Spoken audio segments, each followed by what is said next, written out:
Yo,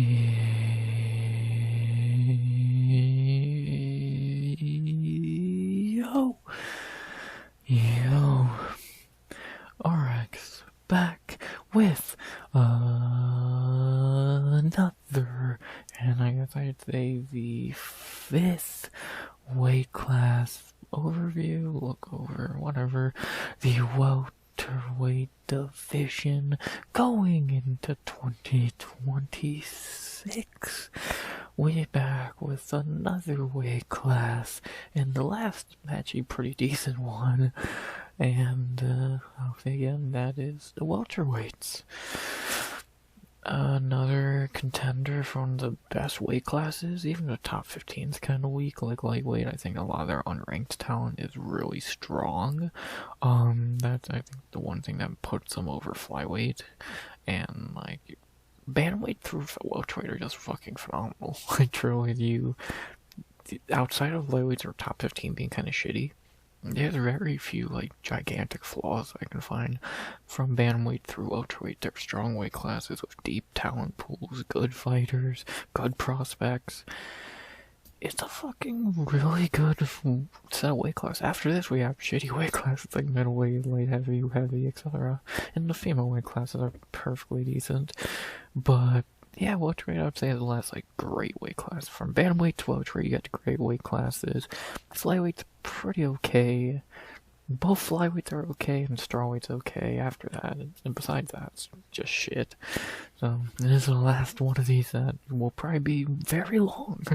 Hopefully not 3 hours like lightweight, knock on wood, but more likely it will be. So I know when I thought of this idea, I knew these early 5 would be especially these last 4 would be the biggest pains and longest. So I've just been trying to get these done, and I'm enjoying doing them. But God, they are doing them back to back to back to back. It's such a fucking mentally draining thing. Just between family featherweight and lightweight, it's already been what 2, 4, 7, probably close to 8 hours, and then you add in flyweight, which was almost 2. We're already almost at 10 hours. So you've done plenty of talking so far, plenty of fighter overviews and whatever, and we had another weight class and many more to do. This one is welterweight. The weight class I thought would have the most fighters, but apparently lightweight had more. But either way, the two deepest weight classes in the sport right now, and I'm very excited to talk about it. Welterweight was the weight class towards the end of the year, especially in November. Like, everyone was fighting in the top 15. Now everyone's kind of sitting out waiting to see who does what. And they're all pretty much just praying Ilya doesn't move up, so we'll see what happens there. Great weight class going into the year. Excited to talk about it. Hopefully, if not for 3 hours, but I know I'm just saying that, wishing it wouldn't go that long, but I know it's going to. And, yeah, with that being said, not really too much else to really be said. Yeah, the welterweights. What else can I really say? A lot has moved around the last couple months. Excited to talk about the top 15 and everyone else outside of it. You ready? I know I am. For another way too long video yapping about every welterweight on the roster. Again, on the roster, not they're rumored to sign Billy fucking Bitch Knight, 11-0 prospect from fucking Uzbekistan. It's like, I don't care. If they're on the roster as of right now, don't know why it's telling me no shit, my microphone's in use. If they're on the roster as we speak right now, they're getting talked about. Besides that, tough titty. So, there you go. Not much else to say. Let's not ramble any longer, because we don't need these videos to be any longer. They're already going to be 2.5, 3 hours. And at least this is the last one that could go that long. So, let's yap about it. Let's talk about it. Let's see what 170 has for us. We already know it's great. How many great fighters can we talk about? How many cans are we going to waste time talking about? Let's find out. You ready? I know I am. The last deep, long weight class to talk about. Let's talk about the welterweight. Last thing I'll say before I do is, as always, please like, comment, and subscribe. 200 subs goal by the end of 2026. And with that being said, now we can finally dive into the welterweight, shall we? I say we shall. By starting with the champion going into 2026. We can't get rid of this fucking guy, man, because he cherry picks layups, so he's not gonna lose to cans. We have the sadly welterweight champion going into the year, the man everyone is hunting at welterweight, and even some guys at lightweight. God, is he bringing it? It doesn't move up. We have the champ, Islam Makhachev, Khabib's favorite nepo baby. What am I really meant to say here? He's Khabib's favorite nepo baby. He's so overrated. He's not that good. He completely ducked Ilya, and he ran away to welterweight so he could avoid Ilya. You can't prove otherwise because it's a fucking fact. He saw JDM was a fucking tomato can, knew he could beat him easily. We all knew he would, and did. Now he's holding a belt, praying Ilya doesn't come after him, and because if he does, we know he'll be skipping up to lightweight or middleweight before you fucking know it. And yeah, so we'll see what happens if Islam. He's only gonna fight one time in 2026, like always. I can't fight in Ramadan. Shut up.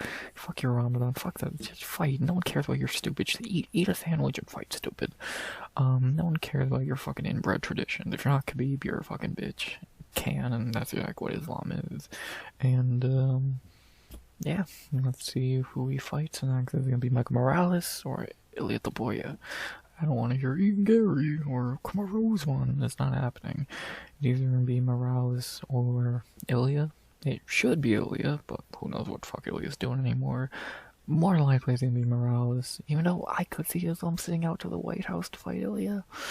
So, we'll see what happens. Either way, still always hate Islam. He's fucking can. He's only here because he's Khabib's a fucking nepo baby. If he wasn't related to if Khabib didn't hold his hands through his whole career, he would have been fucking flipping burgers at McDonald's by now, but you know, whatever. The best of the inbreds, I guess, low bar, and hopefully he stops ducking Ilya eventually, because that'd be a perfect White House main event. They should do it. Just saying. Let's see if inbred can cherry pick his way to another fucking win in 2026, or will he actually have to fight real talent like Ilya and Morales, or is he gonna fight Usman and Ian? We'll find out. But to move down from him to the 15 guys in the rankings chasing after him, we begin with the man he beat for the belt, and the guy who was the definition of a placeholder. This dude was never champion level, and he fucking sucks. We have the #1 ranked, even though he never should have been ranked, Jack Della Maddalena. The former champ and one of the worst welterweight champs of all time, because again, he was not good at all. What am I really meant to say? He was a complete placeholder for someone better. We all know it should have been Shavkat and not JDM, but, you know, he lucked into that, and he got exposed for being the fucking can that he is. Like, again, I'm not shocked when he lost to Basil Hoffus and Kevin Holland, but, you know, it is what it is. Yeah, JDM sucks. I'd say feed him to Ian Gary, because that says a lot when Ian Gary's clearly better than you. Yeah, this dude sucks. He mentally quit versus Islam. He knew he couldn't beat Islam. And, yeah, one of the worst champs of all time. Complete joke. Was literally just a placeholder. And, yeah, again, feed him to Ian next. Makes the most sense. So do it. Not really much else to say there. Dude fucking sucks. No shocker. Speaking of the man who should have been holding the belt, but I guess he's just made out of goddamn glass and never wants to fight again.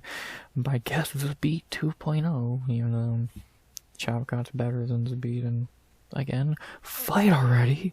We have arguably the best welterweight in the world when he's actually fighting. Caveat there is fighting, he doesn't do that. We have the #2 ranked somehow, you know, inactivity should have probably got him taken out, whatever. Shavkat Rakhmonov. what the fuck happened to this guy? Like, why is he made out of glass? Like, fight, dude. Like, I'm confused why this dude is not. I don't care about injuries. Shut up and fight already. Like, either fight or retire, or use a beat 2.0. Like, this shit's getting silly. Dude hasn't fought since December of last year, and we know he should have been champ by now. He would have wiped the floor with Bilal, and JDM stole that fucking shot. And now the dude's been on his ass for a year and that's completely fallen out of the title picture. You can't give him a title shot right now. There's just no fucking world. He needs to fucking get a win now before he can even get back in the title talks. And if you're gonna fight to do that, so like it's fucking annoying seeing this dude just waste away on the sidelines doing fuck and all. And it's like, where is he? Fight or retire at this point. If he just announced retirement, fine. Be like, about time. You're not gonna fight again anyway. Cool. But it's like, come on already, man. It's getting fucking silly, and I don't know what else you want me to say. When he's active, he is the best welterweight, more than likely. But he's not active. He doesn't fight, and now he's been on his ass for a year, out of the title picture, and now has to fight a guy like Prates or something like that to get a title shot, so I don't know. He should have been champ. He should have been the one either fighting or losing to Islam, whichever one, and instead he's watched a whole division pass him by as he's been on his ass for a year doing nothing, so hopefully he eventually gets off his ass and gets back to work, but if not, I don't know what else can you say besides this dude's just a beat 2.0.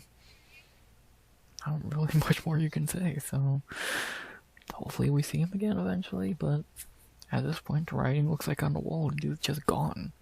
So what else can you say? Hopefully we see him again, feeling less and less likely, and more like as a beat. Not much else to say.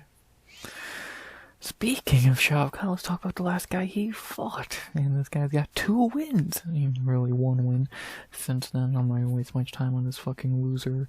We have the cuck himself, one of the most unlikable humans on the roster. Give the fucking, lucky guys like Cedricus and Bilal are there, because he might be #1 if they weren't. We have the cuck himself, Ian Makako Gary. Yeah, I'm not gonna waste time here. He's a shit fighter, an annoying piece of shit human being. He's a complete cuck, and yeah, he's not getting a title shot. Even though if he beats JDM, fine, give it to him. He has no chance in it. Even though I would not complain about seeing Islam punch Ian's brains into the mat.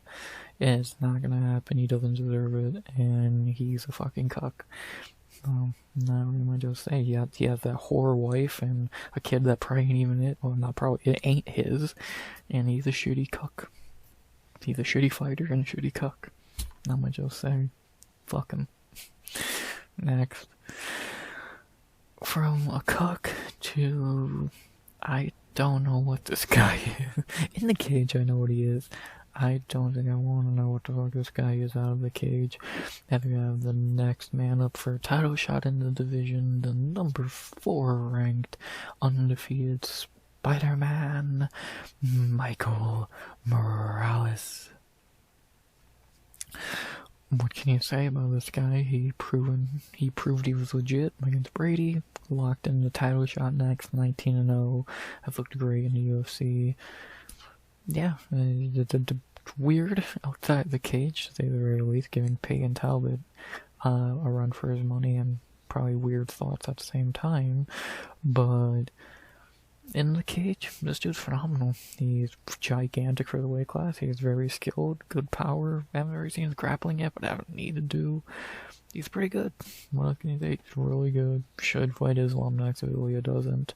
And, yeah, what else is there to really say? He's undefeated. He's kind of taken Shavkat's aura of like the undefeated, really good new guy. And is he better than Shavkat? Maybe. Yeah, if Islam doesn't fight Ilya, then Morales is a clear #1 contender. And what else can you say? He's undefeated, really good. Weird out of the cage, but in it, really good. let's see how far Spider-Man can go. Not really too much else to say there. I haven't seen anything bad to really say about him in the cage. Well, undefeated, smashed Brady. Kid's good. What else is there to say? Yeah, God, I'm not gonna waste time on this next guy. The worst fighter. I can't call him a fighter. The worst on the roster. Can we get rid of this bitch already? If he fucking fell off the face of the earth, no one would miss him. We have the worst worst to ever be signed to the roster, because I can't call him a fighter. The number 5 ranked somehow, Bumlal Muhammad. Remember, he's lame, and I will remember that well. He's a bitch, fuck him. He makes Ian Gary look like fucking Wonder Boy, and yeah, no, I love seeing that fucking cross-eyed fuck get beat up. Fuck him, everything. He stands for everything he is. He's a piece of shit, and I love seeing him get beat up. Not very much else to say there. Fuck him. And I'm so happy he's losing now. Rest and piss, your waste of some fucking air. Not very much else to say there. Next, from a waste of space and a waste of air to a guy who puts a lot of smoke in the air, we have the number 6 ranked guy who, is he an idiot for what he does out of the cage? Yes. Is he a great fighter in the cage? Yes. And then the number 6 ranked, maybe the best fighting nerd at this point, at least one, maybe the most likable. We have Carlos Prates. Smoke him if you got it. You don't smoke him because it's fucking. You only do that if you're a fucking retard. But you know, I never said Prates was smart, but he's talented. Yeah. What can you really say about Carlos? One of the best in the division. Probably one win away from a title shot. I think he should fight Shavkat. I think it would be a perfect fight. Fuck, I'm gonna pick him to win that at this point. He's really good. Better. The only guy who I would say is clearly better than him, above him in the rankings, I would say is Morales, and even that would be a phenomenal fight. Future title fight right there, more than likely. And yeah, what can you really say? Prates, the best fighting nerd, the most likable fighting nerd. Really damn good. One win away from a title shot. Fuck, if they gave him a title shot, it'd be bullshit, but it's like, okay, you don't like Morales that much? Fine, whatever. There's no one else. Like, what again, you're gonna give it to fucking, what, you give JDM a rematch? Get real. But yeah, he needs one more win. He would, God, the things he would do to JDM is fucking horrifying. And, yeah, what else can you say about Prates? A stupid human being. A very good fighter. And the only thing really keeping the fighting nerds going until Gene Silva wins in a few weeks. But, you know, I'll tell you that Kyle will get back on track. So we're gonna use Rufy as dog shit. I guess we already knew that. Prates, very good. And, what else can you say? One of the best in the division. Maybe he won't be shocked to see him in a title fight sometime in 2026. Speaking of speaking of fighters, people thought was gonna be in a title fight, but I fucking told y'all this man was never gonna sniff a title because he's not good. He's just a fucking bona fide Grant Dawson. We have the number 7 ranked Tomato Can, who I'm not gonna waste any time on because again, he's just what a souped up Grant Dawson. We have the number 7 ranked. God, he was like number 2 at 322. Now he's 7. Sean Brady apparently is going down to lightweight, which is weird. If he does, then I doubt that's a great idea, but you know, sure, dude can't get worse. He's not good. Yeah, dude is just Grant Dawson. He has no striking, no talent. He's just a boring wrestler. Wonder what else can I say about a guy who got knocked out by Bilal, your fucking Tomato Can, and he's gonna get beat up at lightweight just like he did at fucking Welterweight. Dude sucks. Next. If they do him and Gamrot, that would be the most boring fight ever, and I'd probably pick Gamrot. And that says a lot. Next, God, the guy who, when only in his own mind, he's gonna get a title shot next. The number 8 ranked I'll say again, the number 8 ranked guy who only in his head is getting a title shot next for no reason. We have the former champion, even though no one remembers his rank because it was so boring outside the Colby fights. The guy who, let's try this, nothing was never that good. Don't fucking lie to me now. He was never that good. He would get his ass handed to him by GSP and Matt Hughes and Islam. We have the number 8 ranked, only in his head he's getting a title shot. Kamaru Usman. Yeah, Marty is still sticking around for some reason, you know. He could just retire already. Yeah, again, he's not getting a title shot. Only in his fucking head he's getting one. Realistically, he's gonna fight like Shavkat or Bilal. Probably Bilal, to be honest, would make the most sense. If he wins that, it still would be a hard sell, but okay, fine. Feed him to whoever has the belt. Whatever. But yeah, he needs another win, if not even 2. But yeah, he's washed. His knees are fucking shot. He beat Buckley, which means nothing. And, yeah, he was never that good to begin with, so I don't care what anyone says. Prime Usman. Put Prime Usman in welterweight right now. Protez and Morales would flip him inside out. It's like, what are we talking about? I think he should have stayed on middleweight, to be honest. But you want to go back down? Yeah, he sucks. I don't know what else you want me to say. He did then, he does now. Like, even if you want to go back, there's so many champions in this division that would have wiped the floor of him. Prime Lawler and fucking Johnny Hendricks would have beat him senseless. This dude sucks, always did, always will. And, yeah, feed him to fucking have him beat Bilal, fucking, why not? Outside of that, who gives a fuck? It's 2026. Why is Kamaru even still ranked? Should have stayed at middleweight. What I'll say, really. Next, speaking of Kamaru, let's talk about the guy who somehow beat him twice. And yes, you might point about Usman not being good, because he's not. Not gonna waste time on this tomato can. The number 9 ranked, no idea why he was ever ranked to begin with. Another guy who was never good, never will be.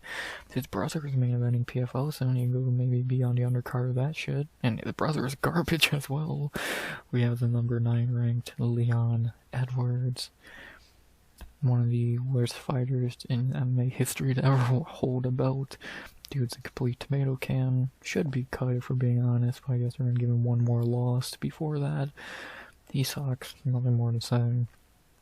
Keep living off a head kick that, let's be honest, was even that good. You were losing to Kamaru Usman, and you needed a fucking Hail Mary. That's all that needs to be said. He sucks. Another guy who always has and will. And, yeah. Go join your brother in PFL. You can both go lose together. Kind of same thing with Kamaru and Mohammed. So, yeah, not a great family tree for either of those two. Both washed tomato cans who were never that good.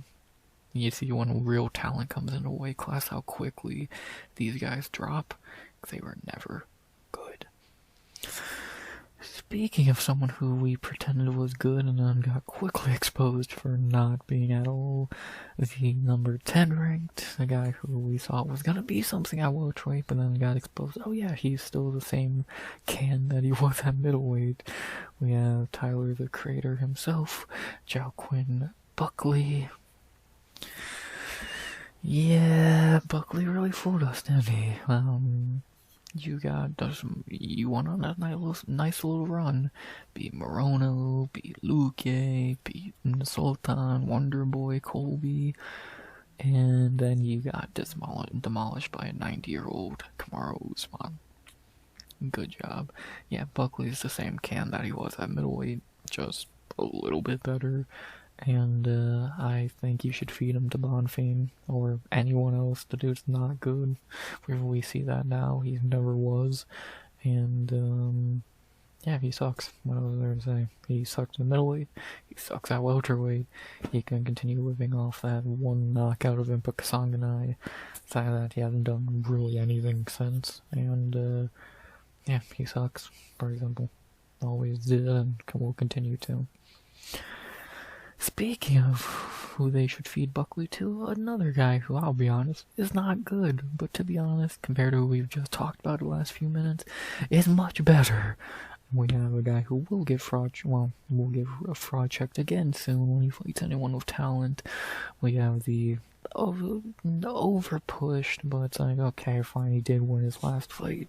Still don't think he's that good and would lose to so many guys, but yeah, he would beat, I would say Bonfim would beat at least 2 of the 3 last guys we just talked about. We have the number 11 ranked Gabriel Bonfim. Yeah, he's not good. We can just be blunt about it. Like, yeah, he looked fine against Randy and all that, but Randy Brown's a complete underachiever, and yeah, I think Bonfim would get demolished by guys like Protez and Morales, and even Kamaru would beat him, but he could beat Leon and Buckley and Bilal probably pretty easily. Again, that says more about them than it does Bonfim. We talked about Ismail yesterday. Gabriel is so much better. And, yeah, I don't think he's gonna do shit. Actually, I know he's not gonna do shit at welterweight because he's not good. But, yeah, I won't be shocked if by year's end he's taken an L or 2 and is probably either out of the top 15 or, like, number 14 and about to be out of it. So, what else can you really say? Yeah, he's usually got what they wanted. They got him in the top 15, give him one more free win against like Leon or Buckley, and then send him off to go get slaughtered by one of the top guys in the division. So, not really much else to say. Bonfim's pretty ass, but he's looked better lately. Still, I don't think he's anything good at all. And, yeah, he'll get exposed again sooner than we know it. So, he's still the same can that lost to Nicholas Dalby. Next. Well, I don't even know why those two are still ranked. I've never thought this guy was that good. And next we have the number 13 ranked, for some reason about to lose our ranking to Kevin Holland in a month or 2. We have the number 13 ranked, even though, again, another guy who I've never understood why he's ranked or hyped up. Jeff Neal. He hits really hard. Ooh, Neil's never been good. Like, can we just call a spade and say Neil has never been fucking good at all? He just hits really hard. Like, outside of that, what has he done? Be below average at best? He would get demolished by so many unranked guys. Like, dude, what would Sam Patterson and fucking Sung Hyun Ko do or whatever? They would walk the floor with him, but yeah. He's gonna lose to Kevin Holland in a few months because he's not that good outside of just hitting really hard. I don't know what the fuck else he does. And, yeah, he won't be ranked for too much longer. Probably never should have been ranked. What, he beat Mike Perry? Like, that's the only notable, him and Mike Perry and Luke. Ooh, great wins. It's like, what the fuck else have he done? Yeah, he just hits really hard. He's a worse version of Jared Cannon. Actually, no, I'm not gonna say that. Cannonier was so much better. Yeah, Neil's just not good. He hits really hard. Ooh, yeah, he sucks. Get him out of the top 15 already. Sadly, speaking of people who need to get out of the top 15, we get to the number 14 ranked on his last legs. Probably one more fight left. I think he should retire at the White House. We have the number 14 ranked. Again, another guy, I can be honest, who should not be ranked. We have the legend on his last legs, Colby Covington.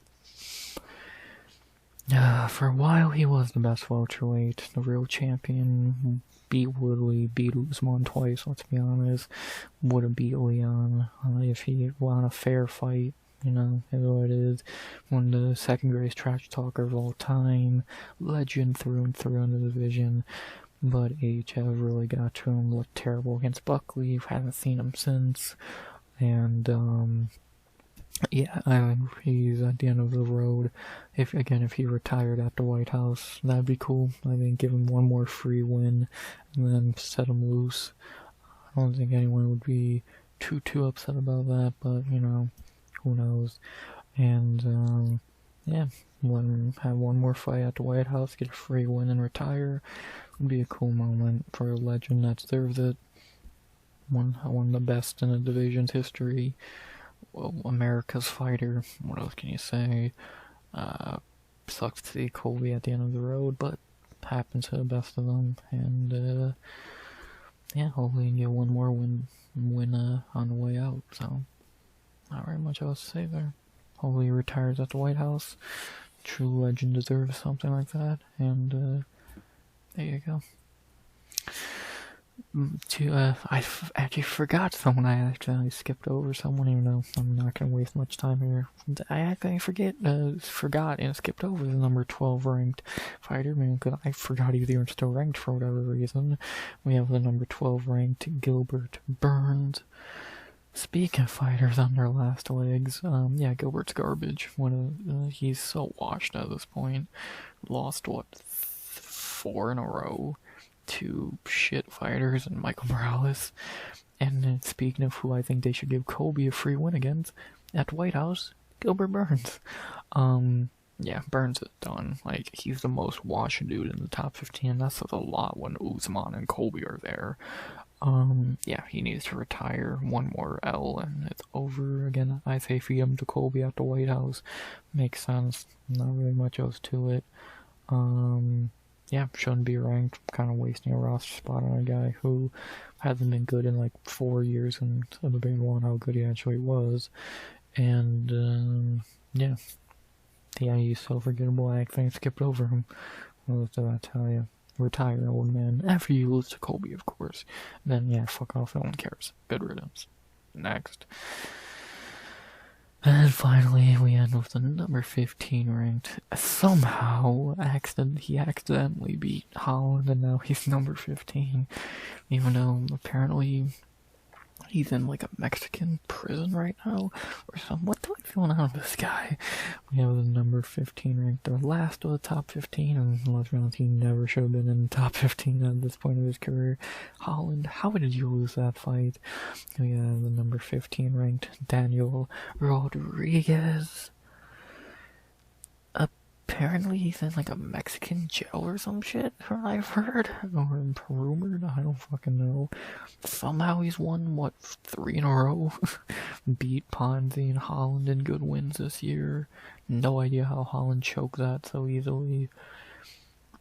He's in the top 15. I think they're just gonna use him to job out a younger guy they want in the top 15. Or maybe they feed him to Colby, who knows. Yeah, he's like 38 or some shit. He's pretty fucking old. And 39. He's definitely on the tail end of his career. He looks older, looks slower in the cage. And yeah, good for him falling ass backwards into the top 15 again. But yeah, he's done. He's gonna again, if he gets out of jail, who knows what the fuck's going on there, but if he can, and we'll see what happens from there. So not really much else to say. No idea why he's ranked. Well, you know, yeah, and yeah, somehow he fell ass backwards in the top 15 and then went to jail or whatever. So take that as you will. Not really much else to say. So what a random number 15 ranked guy, but that's UFC for you. There you go. And yeah, there's the top 15 from number, I'll even say number 7 to number 15. Yeah, it's pretty bad. We got Cam, old, shit, overrated, shit, old, shit. It's like, these dudes are just like, oh fuck, this gives lightweight a run for their money. I think a lightweight might be a bit better. Like, even here, garbage, cuck, garbage. Fuck, I honestly think welterweight might have less good fighters. Shavkat and Morales and Pratas. Outside that, everyone else kind of fucking sucks. or is super old like Colby, so yeah, really weird how that actually turns out in the end. And yeah, what else can you really say? for being one of the better weight classes talent-wise. It's pretty incredible how terrible the top 15 for these weight classes are. Hopefully in 2026 they get better. Hopefully the newer guys can start knocking these old cans or just cans out of the top 15. And yeah, I definitely think flyweight, bandweight, and featherweight have better rankings. But I obviously think welterweight and lightweight are deeper, more talented weight classes. But we need those talented guys in top 15, and not these old dudes or guys who are never that good to begin with. So hopefully that gets fixed in 2026. And see what happens. Not really too much else to say there. These two weight classes are a lot alike. Kind of get a lot of garbage out of the top 15. Hopefully they do soon. And not really too much else to say. So there you go. Yeah, I think that's. Trying to think of anything else to say about top 15 before we get into the rest. Not that I can think of, so shall we get to the rest of the weight class? Because we got plenty left to talk about. Let's do it. Let's see if we can stay under the 9-hour mark. I have my doubts, but let's take a look. And we will begin with... I'm just making sure there's no names I'm passing over. He's a middleweight.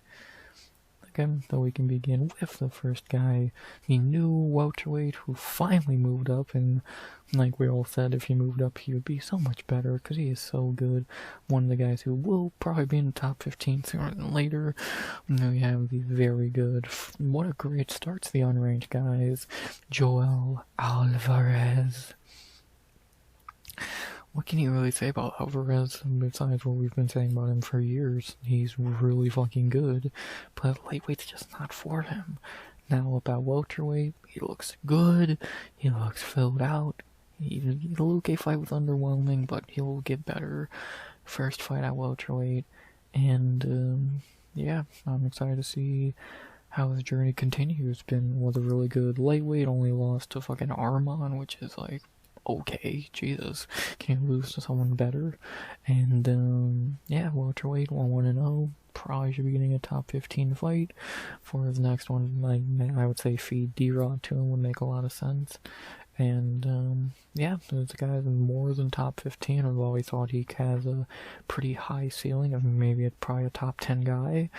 And he just hasn't been able to fight consistently with that weight. Now upper weight class, not cutting as much weight. Looks good, still really good. Could do a lot of damage to a lot of those shittier guys in that top 15. Hopefully he gets the opportunity to do just that sooner than later. And won't be shocked if we're talking about him in the top 15 by the end. 2026 was one of the best lightweights, not one of the best welterweights. Just to say, let's get a number next to his name sooner than later. Because welterweight, you have a problem. Just like lightweight had. Oh, speaking of former lightweights, the former lightweight champion up next, who is more than at the end of his career, as we have a guy who most people probably think retired by now, but no, he is still on the active roster, even though him fighting again might be slightly unlikely, unless he wants a retirement fight. You know, the former lightweight champion back at welterweight for like the third time, Rafael dos Anjos. Yes, RDA has not officially retired yet. I'm as shocked as you are. Yeah, he's old. He's really fucking old. 41 years old. Hasn't fought since October of 24 when he blew out his knee against Jeff Neal. 3-fight losing streak. Looks super old. You know, he did pretty good against Gamrot. That says more about Gamrot's lack of talent. Yeah, we know what RDA was, and we know what RDA is not anymore, and that is RDA. He is old, he's washed, he needs to retire. He's definitely one of the guys at the top of the list of fighters who I want to see retire in 2026. Give him one more fight. I know you're gonna go to Brazil eventually. Give him a retirement fight there. Give him like 10 means or some bullshit and let him get a free one on the way out. And yeah, that's no more than one fight. He just needs to go. Like, he was okay, you know, let's be honest, he is one of the worst lightweight champs of the last 10 years, and Conor would have beat him, but, you know, he's always been pretty decent outside of being a little bit overrated, and let's be honest, that was definitely a dark point for lightweight. He would never sniffed a belt at lightweight. He wouldn't even be ranked at lightweight today. And, like, Quillen Salkeld would wipe the floor of Prime RDA.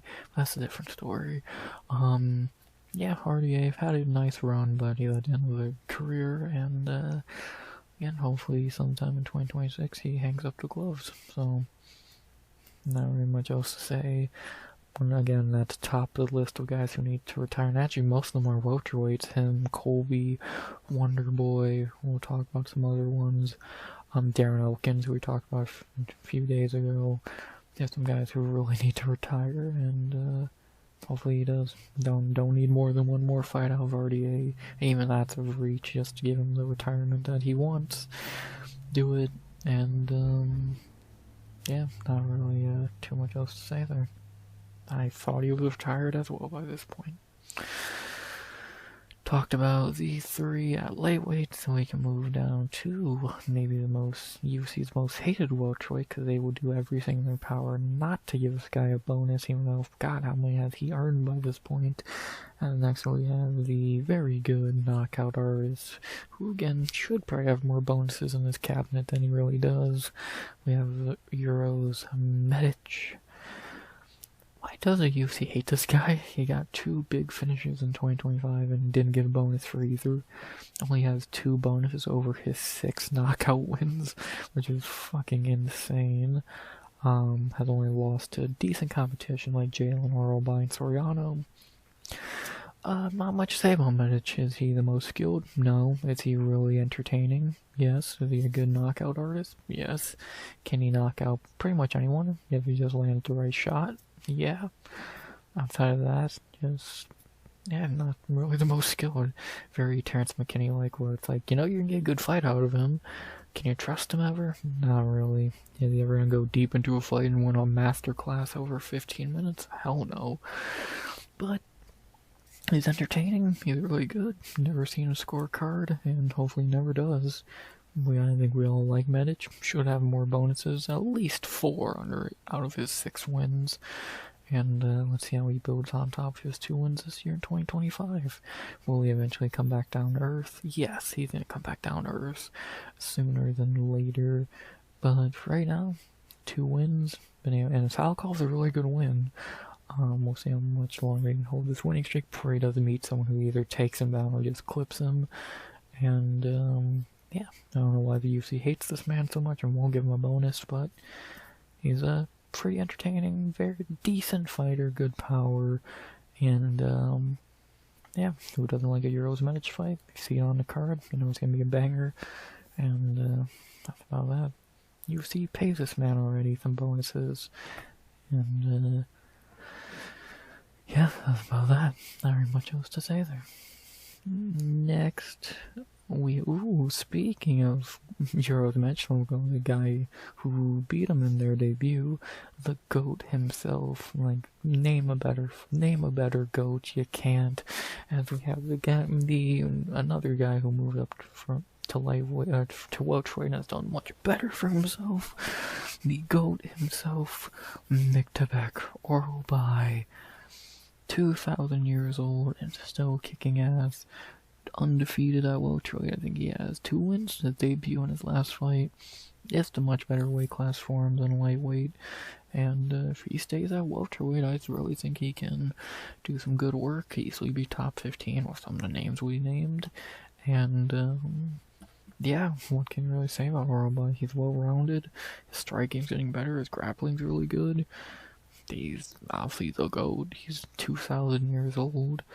And yeah, what can you really say about Miktabek? He's really good. A top 15 level guy.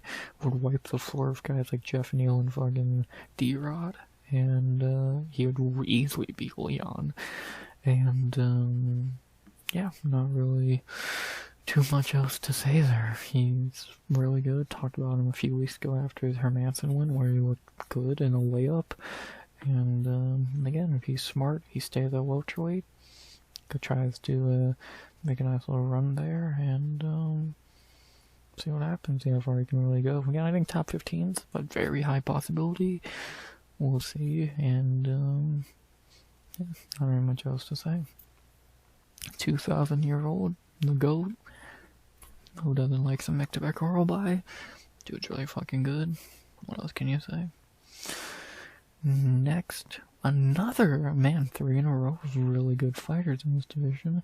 As next we have one of the best prospects in the division. You can make a case for maybe the best prospect at the moment. Another guy who moved up from lightweight and got much better at welterweight.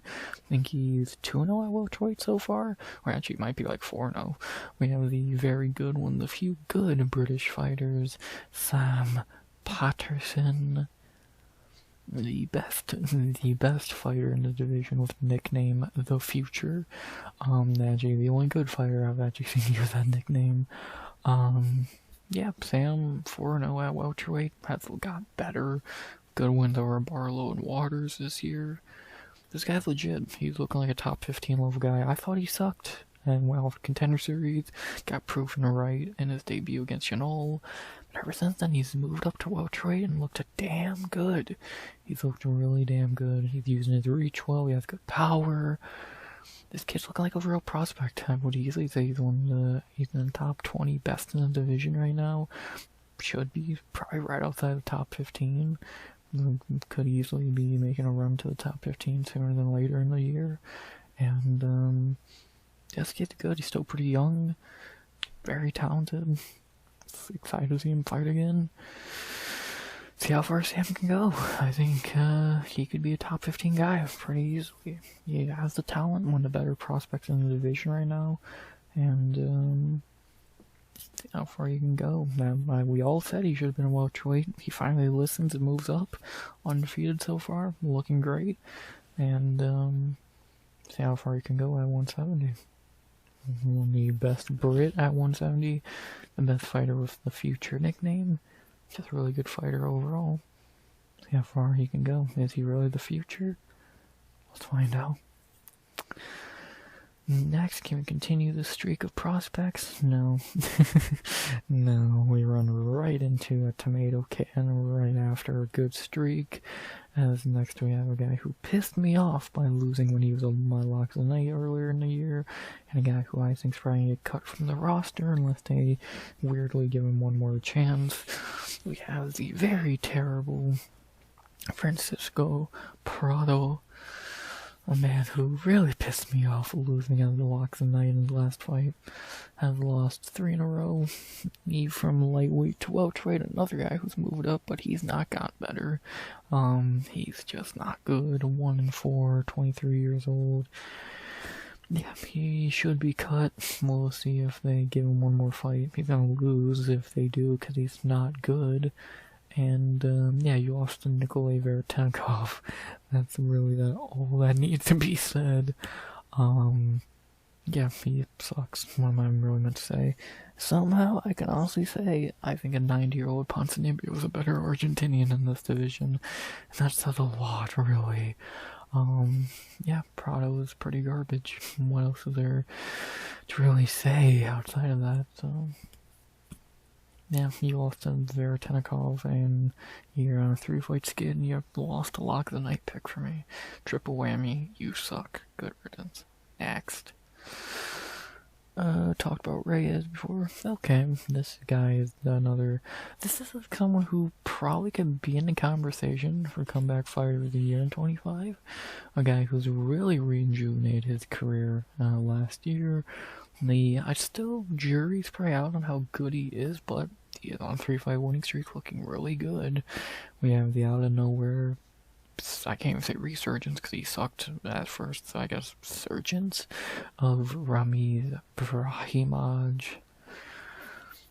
So is Ramiz actually good now? Because I can get his 3 wins I've been against bottom of the barrel, but for his standards, that's pretty good. Because again, he lost to Samba Garimbo, so. Is he actually decent now? It's kind of looking like he's gotten better. Do I think he's going to be a top 15 guy? No. But going into 2026, I struggle to say he's not a top 30 guy in the division. I truly do. He's looked better again, yes, against terrible fighters, but I would like to see him get a step up, and to be honest, if they booked him against some of the higher echelon guys in the unranked categories, I'd probably pick him to win. Like, he's looked better, he's looked good.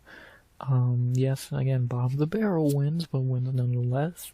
And maybe he's actually good. The jury's out on that until he really beats someone worth a damn, but I'll give him his flowers. Definitely a very good run so far. A nicer little resurgence, whatever term you want to use, for a guy who looked like he was going to be gone sooner than later. Now I've won 3 in a row. Getting more bonuses than Euros Medic. Let's see if Ramirez is really all that, if he's really like good now, or is he just really getting lucky that his level of competition is low. Time will tell, and we'll see what happens. Not really too much else to say there. We're gonna probably find out in 2026 if he's actually good now, or if he just got lucky with low-level competition. One or the other is correct. We'll see which sooner than later. Next, ooh, what a perfect name to see early on this list. The gold standard of unranked welterweights. I would say kind of I brought him up when talking about Ricky Simone. I think he is the Ricky Simone of this division. Again, the gold standard of unranked welterweights. The very good, but has never been good enough to grab that brass ring at the end of the fucking rope. We have Randy Brown, the perennial unranked gold standard of welterweight. I got that main event against Bonfim. We all thought he was gonna win. Looks terrible and loses, but just for him to go win 1 or 2 fights and looks good again. And we're like, Randy Brown should be ranked. It's the same cycle with him. He wins a few, then fights someone good, or even someone subpar in a big fight, gets demolished, and then we're like, oh, maybe he shouldn't have been ranked. And it's the same fucking cycle with him. Is he a talented fighter? Very. Can he show up in the big fights? God, no. Like, he's been so disappointing in big fights. JDM beat him, Brian Battle beat him, Bonfim beat him. Like, what's his best win? Salikov? Dalby? Trinaldo? Chaos? Like, he just always falling short in the biggest fights, and it just seems like it's gonna continue throughout his career. He's good, but never good enough. But he's still probably the gold standard for unranked welterweights, so see how much longer he can keep that up as he gets older, coming off that bad Bonfim performance. Let's see what happens. I think Randy Brown becoming this top guy that we've thought he could have been is kind of off the table now, because I just don't see him doing it at this point. But him staying a top 20 guy in the division, and he's usually number 16 in that debate, is very likely. We'll see what happens. What we know is going to happen next. He's going to get a step down and win, and then he's going to get hype again, and then lose to a higher echelon guy. So it's the same cycle with him, and I just really struggle to see him breaking a cycle that he's been doing for 10 years now. Not really much else to say. The gold standard of unranked welterweights, very good. Kind of a gatekeeper. Never been good enough, but still pretty decent. And see what happens. We'll bounce back just to lose to a better guy like he always does, and see what happens. Not really much more to say there. Next, we end this first page with another unk of the division who's had a bit of a career renaissance as of late. Where is he? There he is. Another guy who's kind of had a career renaissance in the last year or two. The former ranked, now unranked, but probably not far from the rankings. You know, he probably should have moved to commentating at this point. It's not too bad. Another career renaissance, Michael Chiesa. Who would have thought that after that Holland fight, Chiesa would have somehow went on a 3-fight winning streak? And actually, okay wins Tony with a pathetic win. But Max Griffin dominated him, and I've always thought Max Griffin was pretty decent. Court McGee, that fight was terrible and not the greatest win. But you know, better than what he was doing, and now he's on a 3-fight winning streak. We already know he's gonna fight on that Seattle card in March, and we'll see if he can get that fucking ranking back one last time. He's 38, still pretty decent, probably a top 20, yeah, maybe top 25. Still haven't seen him fight anyone under the age of 35 and win lately, so, you know, we'll see, but, you know, he's still decent. He's had, again, a complete career renaissance. He's looked good lately, and, see how far he can go in this final little push. Like, again, maybe he gets back in top 15. I doubt it, but maybe. And, see how far he can go in this last little run of his career. A nice little renaissance. When we already know when he's gonna fight again, because how could you not put him on that Seattle card? And, yeah, we'll see what happens with him. We'll see how long this little renaissance can go for the Maverick. Don't talk about his mom. And, see how far he can go into his last little dance. Not really too much else to say there. Probably gonna be a commentator within the next few years, so there you go. Next, we do our first scroll down. Oh god. I forgot this idiot was a fucking welterweight now. Well, let's talk about him. A guy who's better off forgotten because he's a crybaby little bitch. But, you know, that's what he does. As we have Sean Strickland's friend, now welterweight, even though, trust me, I forgot he was as well. Chris Curtis, the crying man himself. Yeah, so I forgot he was 1-1 at welterweight now. And actually, Palazzi would say he should be 0-2, because Griffin fight was really debatable, but whatever. Yeah, Curtis is washed. If he was ever that good to begin with, he's 38, he has not looked good. He did not look good in that Max Griffin fight. Man, because he's just not good. He's a crybaby little bitch. And, yeah, it's always gonna be enjoyable to see him lose. He ain't doing shit at welterweight. He's moved up a little too late for anything worthwhile happening. He'll win a few more, lose a few more, and get the fuck out of here. Probably like a few fights at most left. Yeah, just stick to riding Sean Strickland's coattails, because that's all he's really good at. Not active, not a good fighter. He is just a crybaby little bitch. And, yeah, and he takes it all he's deserved. Not really much else to say. Forgot he was even a welterweight. The less we see him fight, the better. And always didn't cheer for him to lose. So, not really too much else to say there. Good riddance. Well, I mean, he was 1-0 at welterweight, so we'll see how long that streak lasts. Probably very short. Not much else to say there.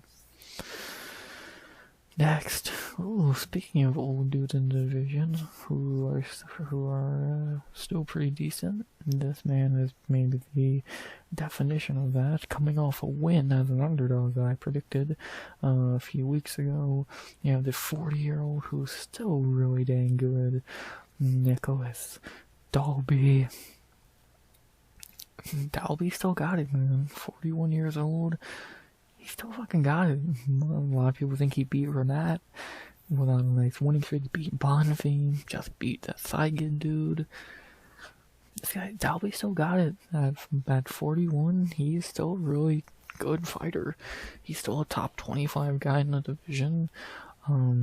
Still very good. Good cardio, good fighter, good wins. What in its last... Again, if you give him that Renat fight, which you probably should, he's, 6-1 in his last 7? And he lost to Randy Brown, who's Randy Brown. So, what can you really say? He's still really good at 41, and that he might have got better with age, for being honest. But yeah, still a better name in the division than most. Top 25, I would say. And can still beat most of the guys in the division, so always need to see Dalby get some wins, see how much longer he can keep this up at 41, and yeah, not too much else to really say there. we still got it. That's about that. I'm glad he never lost it, so there you go. Next, can't get much older, so we gotta only get someone younger, and we actually do get someone younger. Very intriguing prospect in the division here. Someone I really think I'm intrigued to see more of when he does actually fight again. Next, we have one of the more intriguing prospects in the division, Islam Dulatov, the model, literally. Dulatov is an interesting one. He looked good on Contender Series. He looked good in his debut against Fugit. But that's about all we've seen. He's not fought since July. He's 31, or 27, my bad. 12-1. He seems to be decent, but he's definitely a dude who I want to see more from before I really stamp him on the level of some of the other prospects in this division. I think he's good, but how good? Again, he's a dude who I want to see a little more from, because we've just not really seen a whole lot from him yet. Outside of a cool Contender Series win and crushing Adam Fuckett, who's shit. So, I don't know. I think Dulatov is an interesting one. Definitely name to keep an eye on, but he definitely needs to show another thing or two before we see him, or we see him in the same light as the better prospects in the division who have shown more. So I'm intrigued to see him again. I think he's decent, but until we see a little bit more from him, it's just kind of hard to stamp him in the top tier of prospects. He's a question mark still, but we'll see if he can break that question mark and prove to be legit sometime in 2026. I just want to see a little bit more from him. Hopefully we do very, very soon. Next, oh god, this is a bad set. God, this should be a quick one.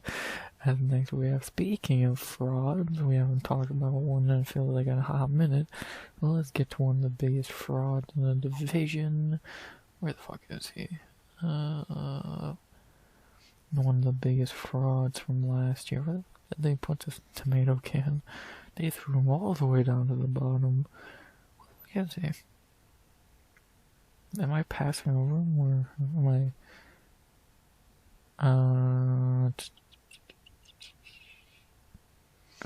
There he is. One of the biggest fraud in the division last year, and just in general, a complete tomato can who got exposed. God, I've not been too nice to Welsh fighters in the last two. He's still better than Mason Jones will ever be.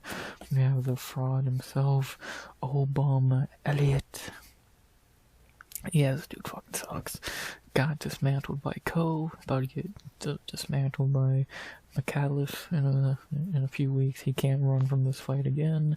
This dude's a fucking can. Keep being a Chael Sonnen wannabe, because he will never be half as good as Chael. He is a fucking tomato can fraud, and yeah, I was high on him. I thought he was gonna be good, but then he goes out there and proves that he's a complete tomato can fraud. I'm definitely picking him to lose against Jonathan. I was the first time, the I booked even more the second time. Not really too much else to say. He sucks. Pretty simple. Next. Complete fraud. God, but even Obon looks better than this next guy. A guy who I can't even call a fraud outside of just not good. We have one of the worst signings of the most recent seasons of Contender Series. The terrible Daniel Frunza. One of the few Romanians on the roster, and easily the worst one. That's a weird award to have, the worst Romanian fighter, but Frunza takes that cake. Yeah, this dude's fucking awful. 0-2, lost to Reese McKee, Charlie Radke. Not good losses. Yeah, he's fucking garbage. He's gonna be a one more fight and he's out guy. He didn't 30th sign to begin with because he didn't look good on Contender Series, and I think he's gonna lose again in 26 and get cut. Pretty simple. Dude's fucking terrible. he's the first guy I think I can confidently say is gonna get cut in 26 in this weight class, and yeah, he's fucking garbage. You lost to Reese McKee. Enough said. Next. Speak of the devil, let's talk about Mr. Fugget, who we're actually going to see fight in a few weeks. Now he's going to be maybe the first fight of 2026, really. We have the very below average, still better than from the Adam Fugget, whatever. He's a guy on the roster. Yeah, he's not good, to be honest. 2-3. I picked him to win his last against Quinlan. I picked him in there as an underdog. Besides that, he's looked terrible. Beat Kinoshita, who just got cut. Yeah, Fugit's just perfect. Fugit's perfect cannon fodder for a prospect because he's decent enough to beat these tomato cans, but he's not even close to good enough to even stand a chance against halfway competent fighters. So yeah, he's below average, borderline tomato can. Again, he would still wipe the floor of Daniel Frunza, but like a lot of guys we've talked about already would easily beat him. Ty Miller's gonna easily beat him in a few weeks, and maybe the first fight of the year. And yeah, he's again just perfect cannon fodder for a young guy to get a nice, but somewhat decent win against. Because he's not good, but he's far from the worst in the division. Because we haven't scratched the surface of the worst in the division. Front is just one of them. Fugget is one of the most. He's not far above him, but he is above him. He's very below average, and yeah, not very good. Perfect cannon fodder for wherever he fights. It's gonna be Ty Miller in a few weeks, and yeah, not very much else to say there. Fuck it, who's next? Oh god, I'm 100% certain this guy's not fighting again in the UFC, so I'll just get this out of the way now. For some reason still on the roster, even though again there's no way he's gonna fight again. I swear I did see he got cut. The CM Punk beater, Mickey Gall. The man who has somehow kept a job because he beat CM Punk, which is as meaningless as you can get. I'm not always tired. There's no world this dude fights in UFC again. Last fought in November of 24. 4 losses in a row. Hasn't won since 2021. Yeah, 7-7. There's truly no way he fights in the UFC again. He is fucking horrendous. And, yeah, I can say with full certainty, I will be beyond shocked if he fights in the UFC again. So there you go. Not much else to say there. Yeah, how the fuck is he still on the roster necessarily? I'll never know. But yeah, he's gonna be gone sooner than later. Officially. So if he ain't fighting again, I can be very confident in that statement. Next, we'll talk about this fat fuckward middleweight because he's never made welterweight. Ooh, okay, another very bad fighter. Better than Frunza and Gall, but that's a low-ass bar. As next we have a guy who I thought could be a little bit better than he really is, but yeah, I think this guy's fucking garbage. We have Billy Ray Goff. I remember Goff on Contender Series and all that. I thought he was going to be pretty decent. I picked him to beat Kinoshita as an underdog. Got that right. But ever since then, Trey Waters beat him in a great fight and communicated that he should have won that. But and then Ramiz beat him pretty easily. Yeah, he's not UFC level at all. Is he entertaining? To an extent, he can be very entertaining. Does he have high IQ? Fight IQ? No. Not at all. At the UFC level? No. Not at all. He would be perfect to fight a guy like Frunza in a fun low-level prelim, or a guy who you want to build up, who, like him and Dulatov would be a great fight, because Dulatov would be able to knock him out pretty easily, or him and Joe's Medic would be a great fight, someone like that.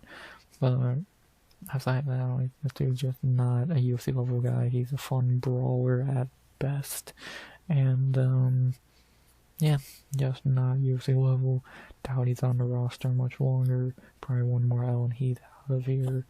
And, not really much else to say there. Better than guys like Franco and Gall, but that's not saying anything really. And, yeah, I was expecting much better from Goff, but haven't really shown it. And doubt he's going to be on the roster much longer to show it. Fun fighter, not the highest skilled or highest IQ'd. Expected better, and yeah, maybe I'm bounced back, but more than likely, I don't think we see him on the roster this time in 2026. Or by the end, by 2027, I mean. It's so weird that's 2026. Next. Oh god, another terrible fighter. And god, I think he might be worse than Goff. Truly. And next we have another guy who got completely frauded this time in 2024 and didn't get better in 2025.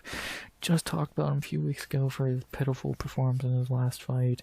The god-awful Thamba Gorimbo. We really thought this guy was good. He really was meant to beat Luke. Got smashed. Jeremiah Wells beat him pretty easily. Yeah, this guy's garbage. I don't need to waste time. Talked about him a few weeks ago for being exactly that, garbage. And, yeah, one more L. He's fucking gone. He can live off The Rock buying him a house, because that's all he has to his name. Dude's garbage. Not much to say. Next. I don't know what else you want me to say there. Finally, getting back to the actual halfway decent fighters. As next, we got a guy who I think is very underrated in the division.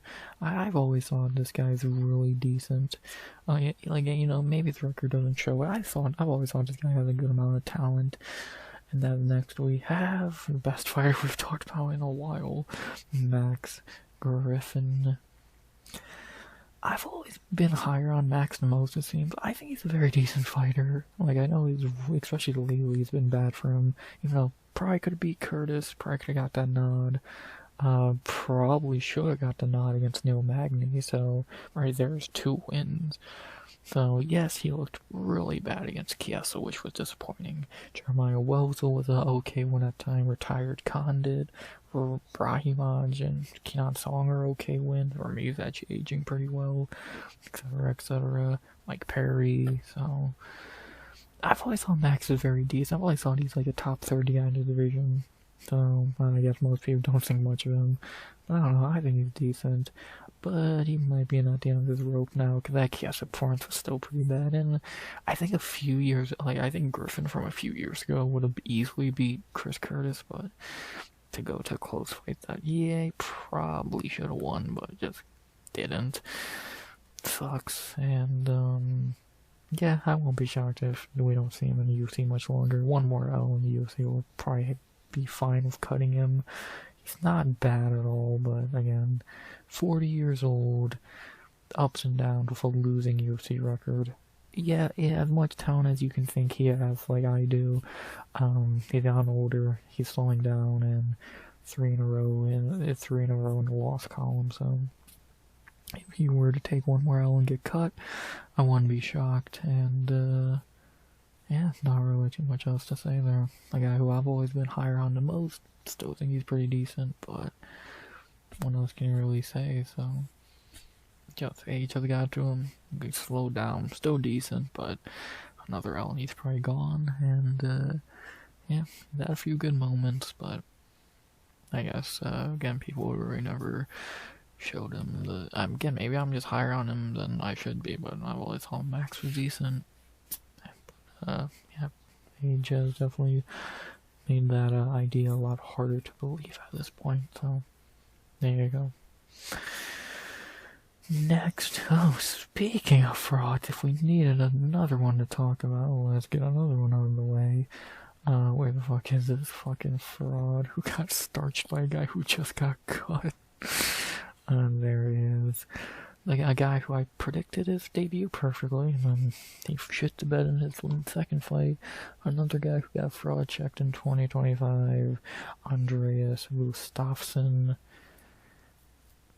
I thought this guy was decent. I picked him as an underdog against Chaos. He got the win, and then Renat starched him in under a minute. How do you get starched by Renat? The dude got cut because he's boring. I wasn't even that high on Gustin coming out of Contender Series, to be honest. Like, on that night, I remember thinking, is this guy really that good? Should he really be signed? Gave him a chance. I picked him to beat Chaos, he did, but yeah, losing to Renat like that, bad look. He's not that good. I think he's just a better Billy Ray Golf, to be honest, the more I think about it. He's a fun brawler, about it. Like, is he that skilled? He's 34, gonna be 35, not a prospect. Yeah, he's just a better version of Billy Ray Golf. Which, if they want to do that fight, I would not be opposed to it, because that'd be a banger. But outside of having a banger, is he that good? No. Gustafsson is very, yeah, again, you got starched by Renat in under a minute, so very fraudy, not that great, and, what else can you really say? You got starched by a guy who got cut because he's boring. What else there really is to say?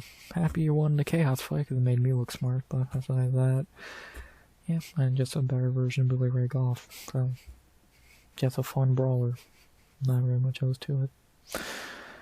Next, we end the second page with JDM's daddy, the man who beat him but got robbed and then got beat by Oban Elliott. God, how shit is JDM. We have the very bad, and I completely forgot about him, Basil Hafez. What a weird career this guy's had in the UFC. Beats JDM on short notice. I don't care what y'all say, this is a robbery. Beats Mickey Gall in a fight where he doesn't look that good, and then Oban Elliott, a guy who's not good and even worse of a striker, KOs him. And we haven't seen him since November last year. Yeah, this dude's not good. We can just be honest, again, just proves how awful JDM is. But yeah, he's not good. Haven't fought in over a year. But I wouldn't be shocked if he's a guy who randomly just disappears off the roster during the year, or if he does fight again, cool, feed him to somebody.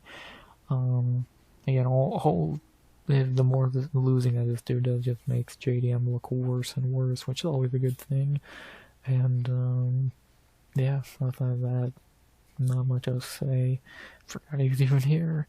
Most people farting outside the Oban knockout. No one's ever seen this dude a day in their life, and I don't blame you. It's not that good, and yeah, again, just how shitty is JDM that he lost to this guy very clearly when this guy came out on short notice and looked the worst he's looked in the UFC. So what does that tell you? JDM's daddy about it. You got beat by Oban Elliott, KO'd by him no less, which is even more embarrassing. And yeah, not really too much else to say there. So simple. Next. Let's go to page 3. Ooh, and we begin with another Unk of the division, who I have my doubts about still being on the roster by the end of the year. We haven't seen him since almost a year exactly. He lost on the first card of 2025, and we haven't seen him since. The very old and very up and down in his UFC career, Carlston Harris. I remember when this guy was like a huge prospect. Like when he fought Shavkat, there were people actually picking him, like seriously picking him to win. Of course, he was never gonna fucking win that fight, but like people were actually picking him. I saw it. I saw a few people pick him. It's like, what the fuck? The dude's good. Like, the dude was good to a stretch. The dude was okay at one point. Gotten older, 38 years old. Not looked great lately. Lost to Chaos, not a good look. This was a shitty stoppage in a fight I think he was winning, or it was like 1-1, so beat no one else that good. How shit is PFL that this guy became a top guy there. Yeah, if Harris is at the end of the road, I think one more fight, more than likely a loss, and he's gonna get cut, so wouldn't be more than understandable. The only Guyana? I think. I don't know why my brain fucking couldn't say that. I know Guyana. I think he's the only UFC fighter from there ever, so that's cool, but yeah, he's probably gonna be cut very soon. Again, one more L and he's probably gone. Haven't seen him in. When did he last? When was the first card? On the 11th, so a week away from that being a year since his last fight. Probably gonna be off the roster by the end of this year. Almost 40. Not been looking that great lately. His wins are pretty ass. Not really much more you can say, so don't see Harris being on the roster too much longer. Just aging. He's just been aging. Pretty simple. I seem to have lots to say with a lot of these welterweights. Just age has got to them.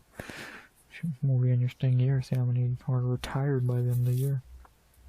Maybe Harris will be one of them, or he'll just be straight up cut. We'll see. Next, and the man that really needs no introduction and really needs to be talked about even less, because what are there really to say about this man? The one, the only, the biggest talker in the UFC, the most active fighter in UFC history. So again, the man that needs no introduction or explaining, Kevin Holland.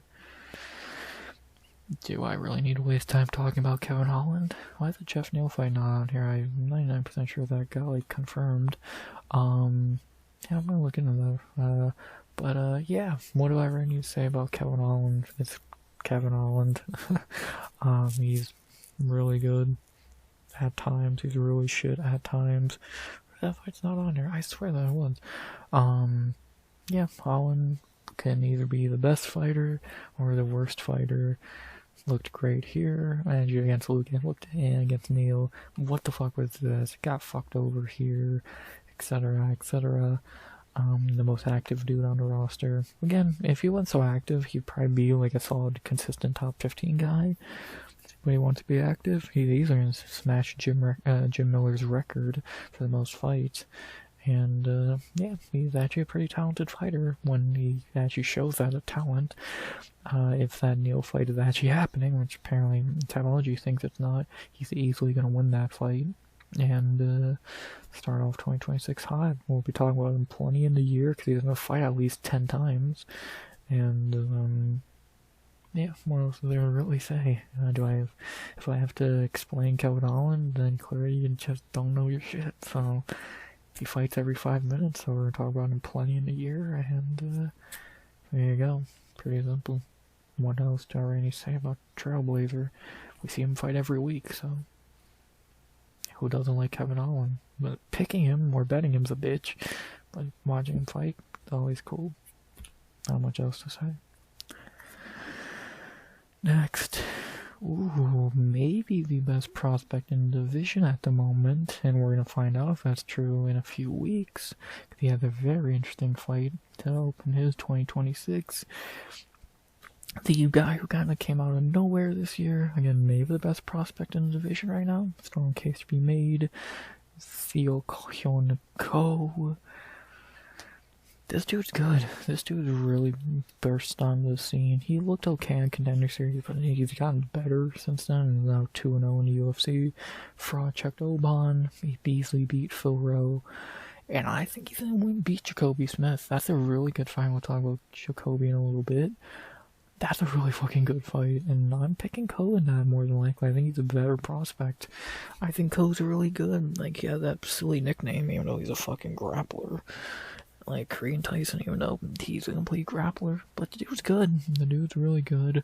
Again, he might be the best prospect in the division right now. I think that's a strong case to be made.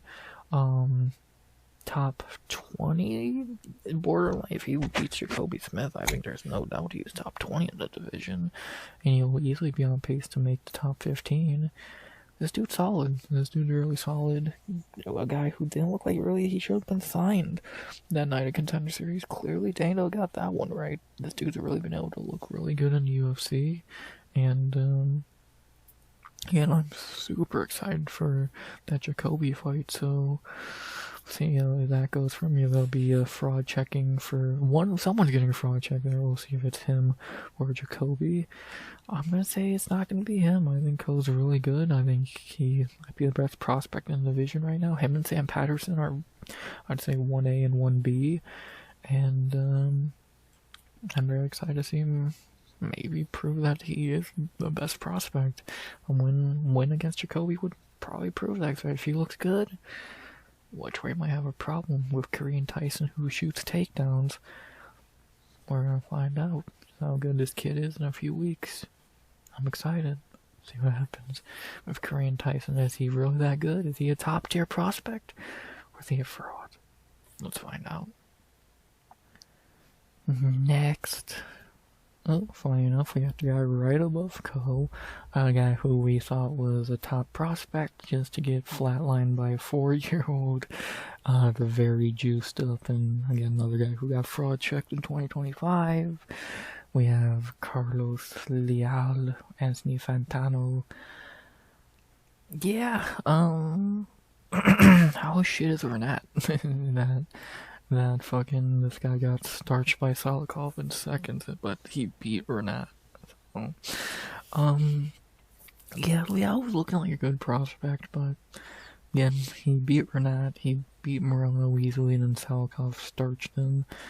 Yeah, he's not that good. He's looking like pretty mid.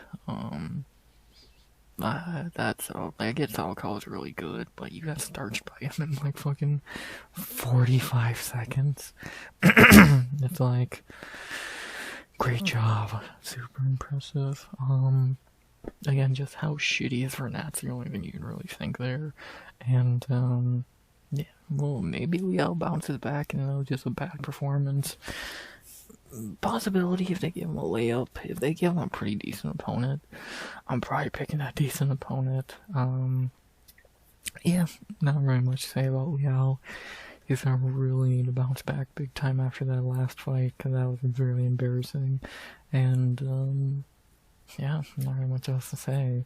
How shit is Renat that this guy is his daddy? Who fucking knows, really? And there you go. Not really too much else to say. Let's see if Leal can bounce back after that embarrassing finish. After that embarrassing last fight. He badly needs to. See if he can. I doubt it. Time will tell. Excuse me. Next. Oh, another Unk who is still on the roster somehow, even though him fighting again is seeming very unlikely, which we said that a few years ago, and look what happened. And we have another guy who a few years ago was a top 15 guy, ranked at, everyone loves the Leech, but the Leech is very old. Li Jingliang. Yeah, remember the Leech? Good times. He had that nice suit he wanted to show off, but it didn't happen. Yeah, he's at the end of his career, and what seemed like he already was after the D-Rod fight, because he was off for 2 years with fucking health issues. Comes back against Protez, which whoever sanctioned that fight is an evil son of a bitch. Got knocked out, and then we haven't seen him since August of 24. I won't be shocked if he never fights again. I won't be shocked if he just retires at this point and relaxes after this much time away. Again, another long layoff with the health issues we already know he's got. I think more than likely it's a high possibility we don't see him fight again. And would you even want to see him fight again? Another 2-year layoff getting in there with probably another young guy who's going to do more damage to him. I'm fine with not seeing him fight again. Had a good run, was a top 15 dude for a hot minute, but yeah, at this point it's just like, most people probably know he's still on the roster, and she really probably shouldn't be. Better off just retiring at this point. So what more can you really say? So if we see the Leech fight one more time, it'd be cool. Try it in China or whatever, but it's like, do you really want to see that? To an extent, sure, for giving him a layup, but outside of that, it's like, I don't care to see him take another unnecessary beating. The Protez fight was enough of that, and again, that would be fine if he just straight up retires out of the blue. So, but again, most people probably think he already has. So, he's not doing anything in the UFC at this point. So just save yourself from more damage and retire. Had a good run. We'll always remember his suit. And who doesn't like the Leech? Good run, but Yeah, looking like it's more than over at this point, so there you go. Next, oh god, an Unk even older and more washed than Leech, but he's somehow still fighting. We got the Brain Bleed himself, which still don't know how he gets sanctioned after that shit. And another Unk that needs to retire ASAP. Vicente Luque. Remember when he was a top 5 guy and then talks to fight Usman for the belt? Good times. Now he's 34 and should retire. Yeah, unless you give him a tomato can like Garimbo, he ain't winning a fight anymore. Again, I don't even know how to get fucking sanctioned to fight after that Brain Bleed bullshit. But, sure. Yeah, he needs to. I don't want to see him fight again, to be honest. Well, obviously he's going to, and it's just going to be another bad loss for him. But, like, do you really want to see him fight again and take more unnecessary damage? No, I could care less to see that, so he'd be better off just retiring, cutting his losses, and not taking more damage, but he'll at least fight one more time. Unless that last fight is a retirement fight, which I don't think he's going to do that, then I really don't care to see Luque fight again. There's no appeal to it. The dude who should be retired and have brain issues fighting again is just not needed, but he wants to do that. Fine, give him one more dance if he is really that determined. After that, cut him if he won't retire, and yeah, save him from himself at this point. So, a few years ago, one of the best welterweights. A few years later, injuries, problems, etc. And now he's on retirement's door, so probably should start knocking. I think it's more than time for Luque to call it quits and save himself, so there you go. Next, oh god, I'm not gonna waste time talking about this guy. There's nothing that needs to be said. Maybe one of the top names you think of when you think of welterweight, not because he's a top fighter in it, just because he's always been in it. The one, the only, the king of average in welterweight, the man who will never retire and will always find a way to win when he's right on death's door, Neil Magny. If I didn't have to say anything for Holland, I have to say even less for Magny. You know Neil Magny, I know Neil Magny, we all respect Neil Magny. He still got it? Yeah, coming off a loss, but look who he lost to, 4-2 in a row. He's still a top 20 guy in the division, still him and Randy Brown are probably like the 1A, 1B of the gold standard of unranked guys. He's the prospect tester. He usually beats them because they're not good. What can I say? Neil Magny's still doing his thing, and continue doing his thing forever, it would seem. And knowing Magny, he might take another loss, and then he'll win 2 in a row and be like, oh yeah, Neil Magny's back, or he'll win his next one. So, he's active, he fights young guys, he loves doing that, and what really needs to be said about Neil Magny at this point, he's Neil Magny, he still got it. He's never lost it, he's always been perfectly average. The division has just got better, so he's moved out of the top 15. Still doing his thing outside of the top 15. Gonna be booked against a prospect sooner than later. And, yeah, I think he's number 2 or 3 on the most fights ever list. He's probably gonna finish number 2 if he ain't already.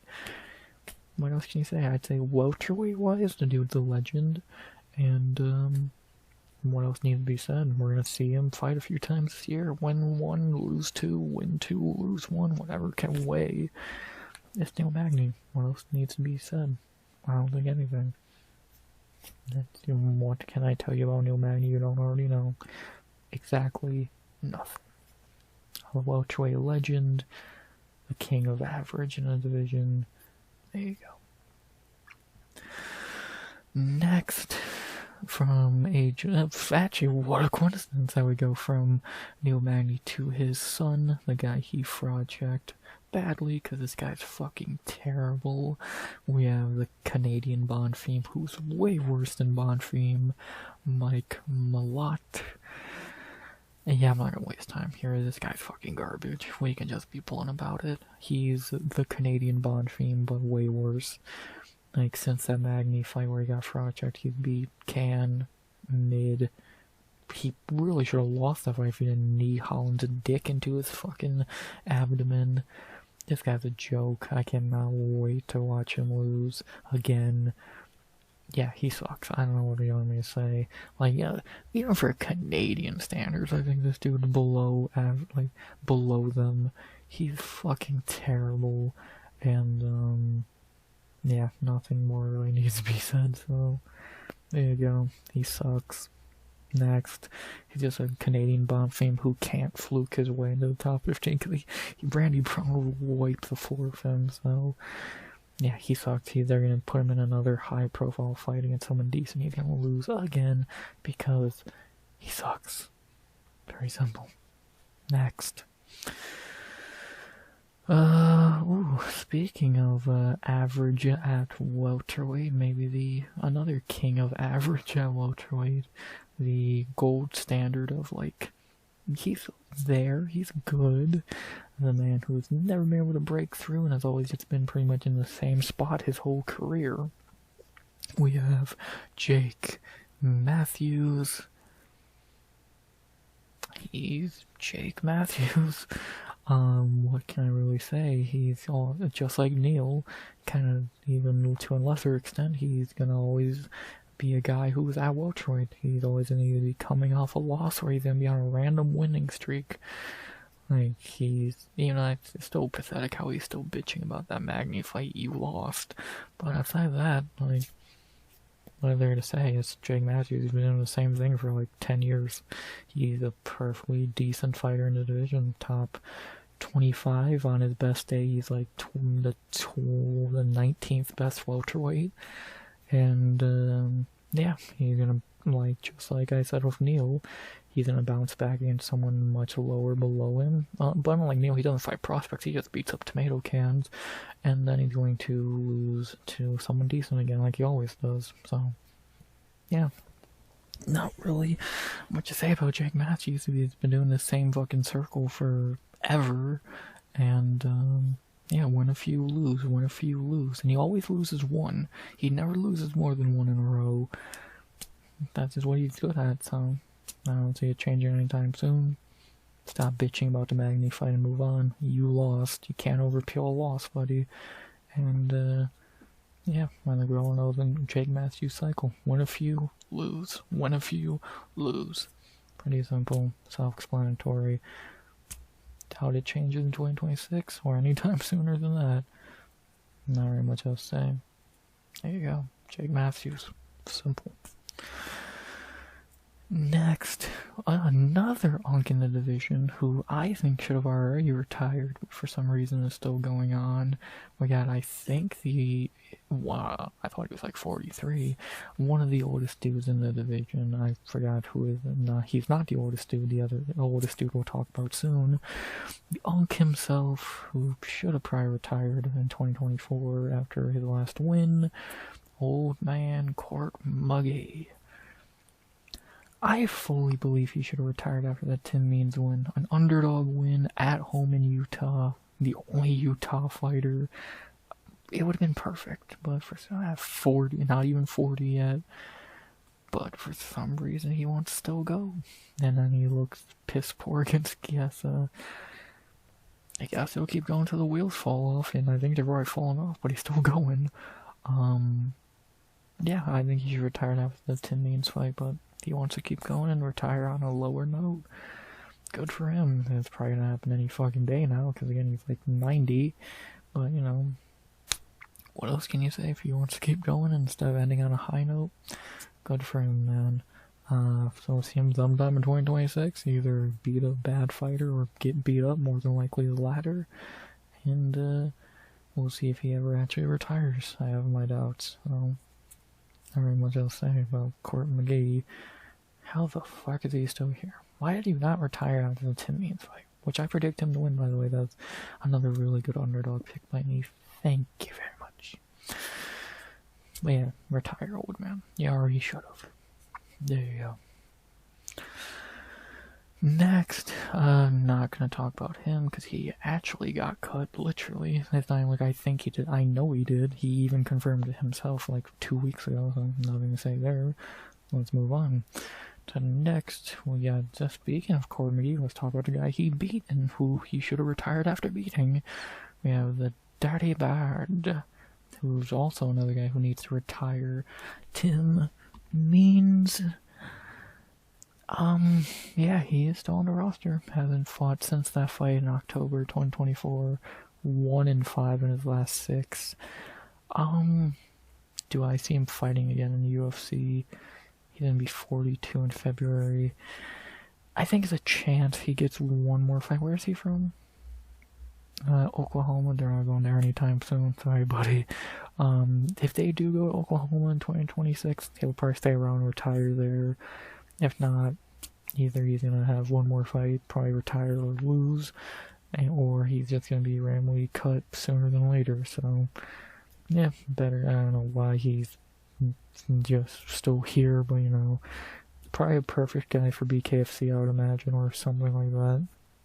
And yeah, just again, I'm shocked he's still on the active roster, and we'll see if we get one more Dirty Bird dance before he hangs him up or gets cut. So, not very much else to say there. I swear he fought in 2025. It's almost weird seeing him not fight for a whole year, because he's always pretty active, but guess not. See if we get one more Dirty Bird dance before it's all said and done. Next, oh my god, we actually got a young guy who's not 90, a prospect? No, didn't know that was allowed at welterweight. And speaking of Oban, let's talk about the guy who's going to beat him in a few weeks. We have a interesting prospect, another guy like Dulatov I want to see more from, and we're going to in a few weeks. Jonathan McAuliffe, I believe that's how you say it.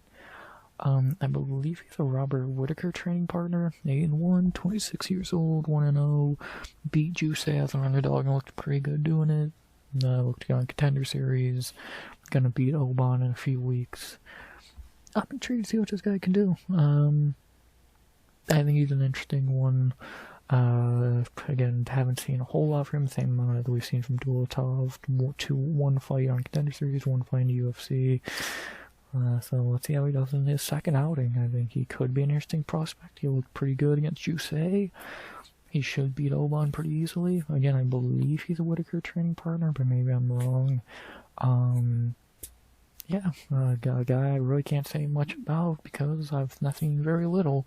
Again, Contender Series he looked good, and in debut he looked good, but it's only a small sample size of 2 fights against not strong competition. So let's see a little more from him. I'm intrigued to see what he does in a few weeks, or how easily he beats Oban, how he looks in that fight, and we'll give more of an opinion from there. So not very much else to say. We'll save a big opinion for him for a few weeks from now. There you go. Another page down, let's go down some more. As next we have a man who just got a fight booked the other day, and probably his last UFC fight, because he's going to lose it. We have another old dude who's still kicking, but again, not for long. The 35-year-old Alex Morono. Did this guy fight in 2025? No. Yes, oh yeah, that's when I'll fight. I don't know why this fight's on there twice. Topology is so fucking weird. So, well, because this was here before it got officially announced, and I got officially announced. Topology, fix your shit. But yeah, Morono got a fight booked against Daniil. He's gonna lose to make it 4 L's in a row. Yeah, he's gonna be cut after that fight. I don't see him beating Daniil, and I don't see him keeping him after the fact. He's had a decent run, had a few good moments. The Cowboy win.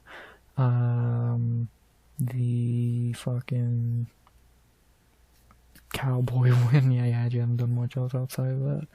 The Ponzinibbio fight where he choked at the end. So, yeah, not been good for him. He's pretty average at best. Like, he's gotten older, so even that right now below average. But, you know, when he was at his best, he was perfectly fine. Can't knock an offensive fighter at all. Pretty okay. Max Morono's there. Cool. But yeah, getting older, not helping that, and yeah, he should lose to Daniil in a few weeks, so probably the last time we'll see him, unless he pulls off a miracle and wins, which ain't happening, or they give him another fight after that loss, which I doubt. I think this will be Morono's last month on the roster, which is weird to say because he like a dude that really would not get cut a few years ago, but again, time flies and he's gotten older, so I think it's about the end of the Morono road, and yeah, I think he's gonna be cut after Daniil beats him, so there you go. Not really much else to say. Had a nice little run, but time is up, and that's about that. Not much else to say. Next, another old dude. Jesus Christ, how many of these unks are there? Another old dude, even though this dude, I think a little bit, is he younger than a lot of these other guys? He's just inactive compared to them. The guy who we never thought we were going to see fight again, and now he's fought a few times, and now he's so super old. The king of inactivity in the division, even though he is actually a pretty decent fighter. Gunnar Nelson, Connor's friend, no, not Artem, the other friend. Gunnar's was pretty decent at one point in his prime. Then he, even though I guess not really a lot of, actually he was a complete win-lose fighter. But then he took a long layoff since coming back in the 2020s. He's had 3 fights, going 2-1. Could have been 3-0, debatable. He could have won the Kevin Holland fight, but whatever. He's getting older. He's not active. Had a Neil Magny fight booked earlier in the year, got canned. Yeah, I don't think he's going to be on the roster too much longer either because of inactivity or age or retirement. He's had a nice little run. He was a nice little fighter at one point, but yeah, he's just gotten older, even more inactive.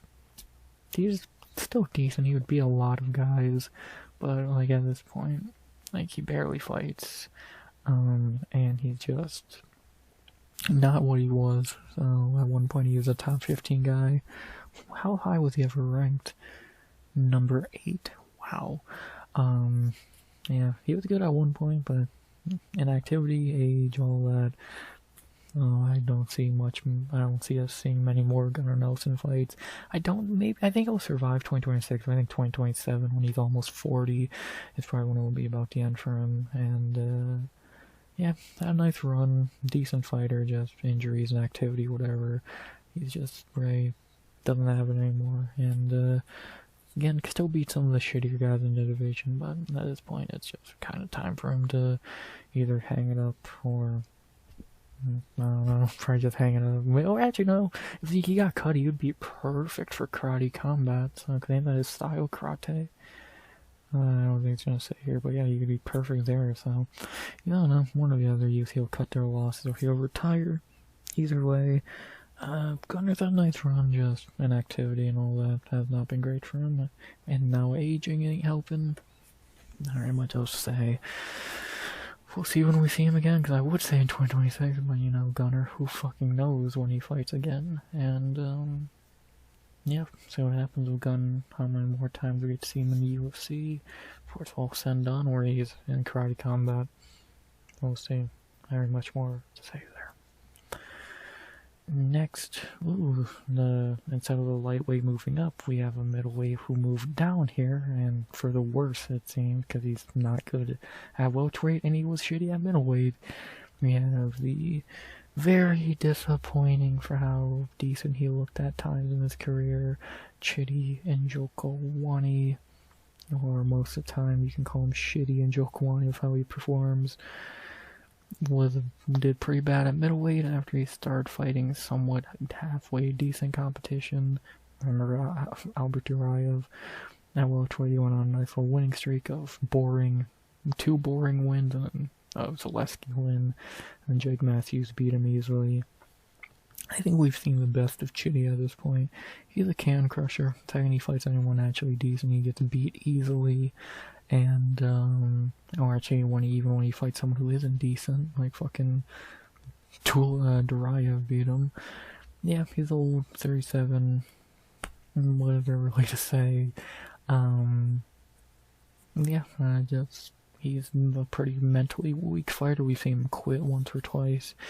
And again, he's just a bona fide can crusher. He's never gonna really beat a higher level guy. And yeah, he was a failed middleweight, now a failed welterweight. And yeah, dude who has a lot of power. About it, mentally weak, not the best skill-wise in general. And yeah, pretty simple. See how much longer he lasts in UFC. Even though I don't think he's getting cut because they will continue to feed him guys he could beat pretty easily, but every time he gets that step up, he's gonna lose, and it's that simple, so not very much else to say. Next. Ooh, speaking of old fighters, you can't get much older and washed than this man. Oh man, a man that got his whole prime wasted due to injuries, pretty much. A guy who might have been able to be a champ or fight for the belt at one point before injuries took him out for a while. Now it's time for him to retire. The very old Santiago Ponzinibbio. A man that cannot just let it go. 39 years old, still going, and just looks terrible. Like, you kind of got to talk about Ponzi's career in two parts. When he was a top prospect and he was one of the best in the division, number 7 ranked, and could have fought for the belt. Could have beat Lawler or fucking Kamaru and all that, which again, that would have been a really intriguing fight. And then when he came back, but then the career when he came back in 2021, he went 3-6. Had only been able to beat bad fighters and then lose to everyone else. I really don't want to see Ponzi fight again. I hope he retires sooner than later. Like, he is so old. Like, he's Tim Means a little washed. Like, even guys like fucking Salikov, who else have we talked about? Moroni, we beat him. Like, fucking Court, and I think it's a little less washed. Luque, Leach. Ponzi is just so cooked at this point. It's sad, because the dude did have a lot of talent at one point, but at this point he's just kinda... It's just like, dude, retire. Stay working do desk work for UFC. Because that's what he does. That's a lot of what he's doing. He does the Mexican commentary or some shit like that. But it's like, can he just fucking retire already? I don't need to see him in the cage. I don't need to see an old, slow, withered Ponzinibbio stumble around the cage in 2026. But, you know, it's probably gonna happen. And, probably gonna be another bad O, so what else can you say? Hopefully he retires sooner than later, but I have my doubts, and there you go. Not really too much else to say. If I had to pick anyone to retire in this division, it would probably be Ponzi. It's like, dude, just hang it up already, Unk.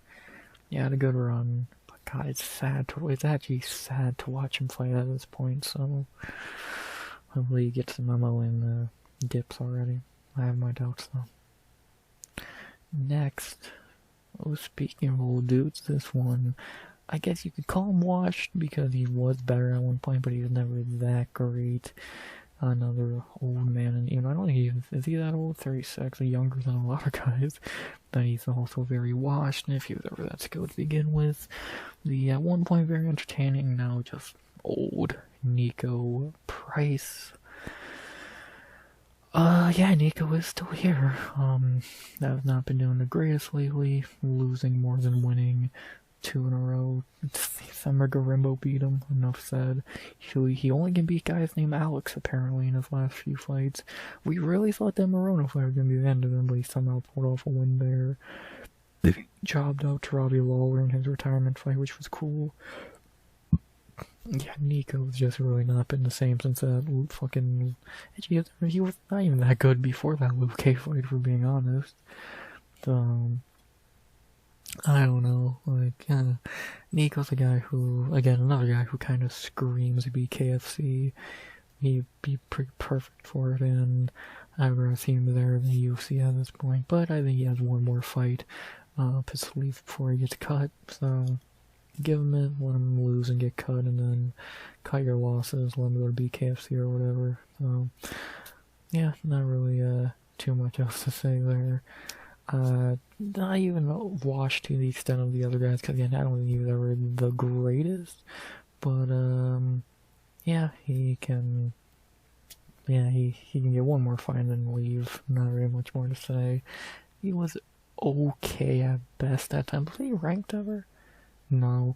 He was okay at best, but yeah, he was never really much more than just okay. And, yeah, not really too much to say there, so... I think he'll probably be off the roster by the end of the year. Take one more L and then he'll probably be on BKFC's roster by the end of the year. Not very much else to say about Nico. Pretty simple. Next, so we don't get to, it's not quite the greatest. A guy who is an asshole and really does not back it up the most.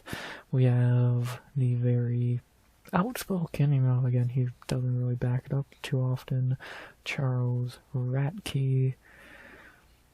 I kind of looked at him as the welterweight Cody Durden, but then I thought, oh, Cody Durden's so much better than Ratke. I think Ratke is more of an asshole. Yeah, he's mid, coming off a win against Frunze. He's nothing special. Malat beat him pretty easily. He's been able to beat shittier guys. Prata's beat him with ease. Ratke's very below average as a fighter. He can beat shit fighters. He doesn't stand a chance even against like average fighters. And yeah, again, he's kind of just an asshole. Never being honest. Pretty self-explanatory way to look at it. Again, like he makes Cody Durden look like a good guy, and Durden's way better as a fighter. And yeah, what more can you really say? Ratke talks like he's the best when he's very below average, and he only can really beat up tomato cans. So again, what was your career highlight? Talking shit to fans after a shitty Blood Diamond win? Good job. Yeah, not very much more to say. He's an asshole. He really doesn't back it up. Even Durden again has backed up more because he's better, and that's about that. Not very much more to say. Dude's pretty much just a fucking asshole. That's about that. Next. Another guy who I'm amazed is still on the roster. After all this time, I haven't fought in 21 months. Ain't that some shit? Again, most people probably forgot because all he's known for is getting beat up by JDM and Thumba. We have a guy who I doubt fights in the UFC again, but maybe Pete Rodriguez. Have not seen Pete in the cage since February of 24, 2 years ago, when he got knocked the fuck out by Thumba Garimbo. Ain't that some shit?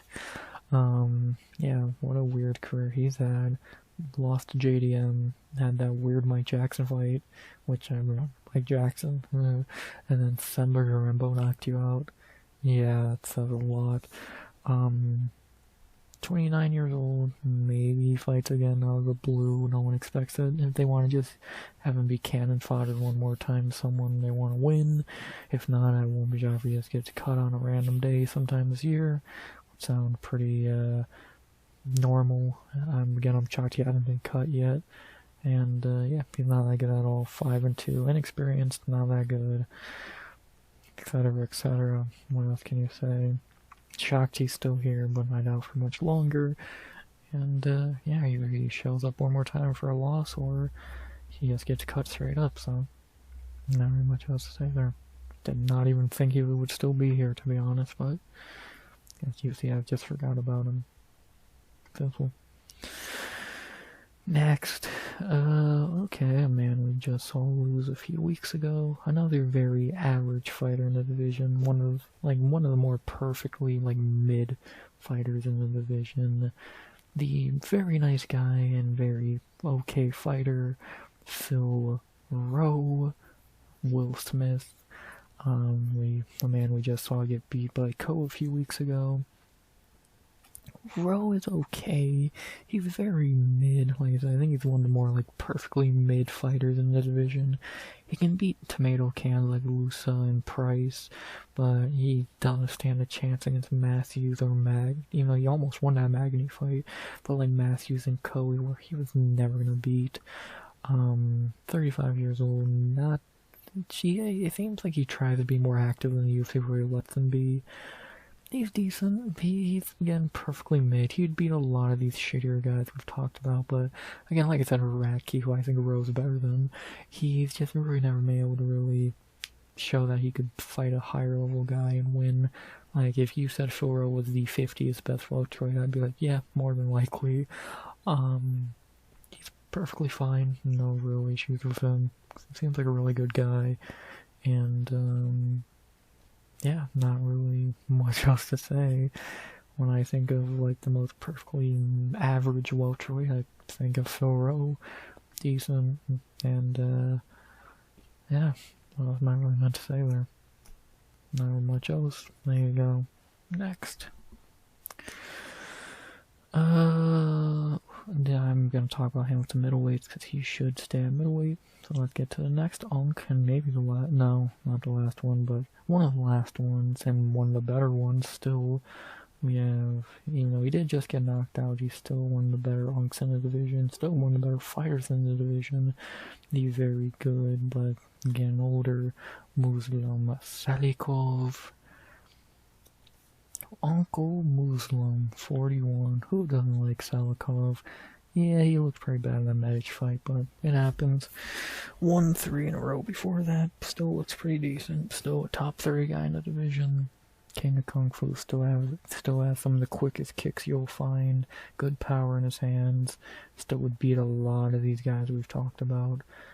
He's good. He's getting older. I think he's going to have a bad decline sooner than later. But, yeah, for being 41, he's still very talented, very skilled. Probably a top 30 guy in the division still. Very good. Again, some amazing kicks still. Good power. Would still beat a lot of guys who probably no one would think a 41-year-old could beat, but he would. And, what else can you really say? So, just talked about him a few weeks ago with the Medic fight. Again, not his best showing, but it happens. Again, his chin is still a 41-year-old's chin, but give him a break there. But outside of that, still pretty decent. Still kicking, literally and figuratively. And, see how much longer we get to see Uncle Muslim do his thing. Not very much else to say. Pretty simple. Next, from one of the older dudes to one of the younger prospects in the division who has a lot of hype. Let's take a look at him, and we talked about earlier because he has a pretty big fight coming up. So let's talk about him in his home portion now. The very decent, so far, like very underwhelming but decent, Jacoby Smith. Jacoby's looked good so far. He's looked pretty decent so far. 2-0 in 2025. Looked good against Parsons. That Nico fight had a lot to be desired. Should have looked better. Now getting a very tough co-fight. That would be a big win for him. If he can win that, then yeah, this guy's gonna be a legit problem in the division, especially if he looks good. But he needs to win that fight first. And again, Ko is really good, and that's gonna be far from a fucking pushover. So, we'll see how that turns out. But yeah, Jacoby, one good performance, one pretty underwhelming performance. Like, I still think Elijah Smith is a much better prospect at bantamweight if we're going off these undefeated guys named Smith, who had good rookie years. But Jacoby has looked decent so far. Even if he does lose to Koa, more than likely I think he'll still be a pretty decent fighter, just not really a top tier prospect. I think he'll still be decent, but I think he might be a little underneath the higher guys, but we'll see. He still needs to lose that fight first, and we'll see if he does. That's a tough fight. That's one of the better fights booked for the beginning of the year. Excited for it. Again, Ko is no fucking layup, so neither is Jacoby for Ko, so we'll see which one fucking has to take their loss, and see what happens. We'll get to see if Jacoby is legit, or if Ko is legit. We'll see. I'm happy that you're doing fights like that more often, and see what happens. We're gonna find out real quickly who's joining the fraud list and who's the top prospect in that welterweight in that fight. Can't wait. Gonna be great. Let's see if Jacoby's legit or not. He needs to bounce back after that pretty underwhelming Nico performance, and see if he can. Not get an easy fight to do it though. Time will tell. Next, oh well. Speaking of completely mid fighters on the roster, I might say this guy's even a little bit below that tier. A guy who I forgot was even still here. Apparently he still is, even though he hasn't fought in a long time. We have the, I guess, guy who's still here. I'm not sure what else I can say about him. Song Kinan. He's still on the roster. Hasn't fought since 2024 against Salikov in November. I forgot he had a fight booked in August of this year, or last year, I should say. He would have won this fight easily, but pulled out. Yeah, we'll see if we see him back in there in 2026. He's not the most skilled. He's very below average. Even I think guys like Ratke are levels above him. He's had a good moment or two, but like those moments have kind of been ruined because in hindsight, like Bedoya was a good moment for him. He sucks. Ricky Glenn was a good performance for him, but Ricky Glenn, so he's kind of just been a cannon fodder for prospects. And knocking down Ian Gary was a good one for him. Just how shit is Ian Gary. And yeah, we'll see what happens if we see Song again in 2026 or not. If he was just randomly cut out of nowhere, I doubt anyone would give a shit. And yeah, he's still here as of right now. See if it stays like that. 2026 continues, and not really much else to say. Pretty simple. Next. I don't know what else I really much to say there. After that, we take another page down, I believe, and we begin with another middleweight who moved down, but unlike Chitty, this guy's much better than Chitty. Next, we have a guy who's actually looking pretty good at middleweight, again, even his last performance was, or at welterweight, even though his last performance was very bad. We have the so far undefeated 3-0 welterweight, Punahele Soriano. Much better at welterweight than he was at middleweight. Again, much better than Chitty and Jokwani. 3-0, not the greatest, like the Euro match performance was good.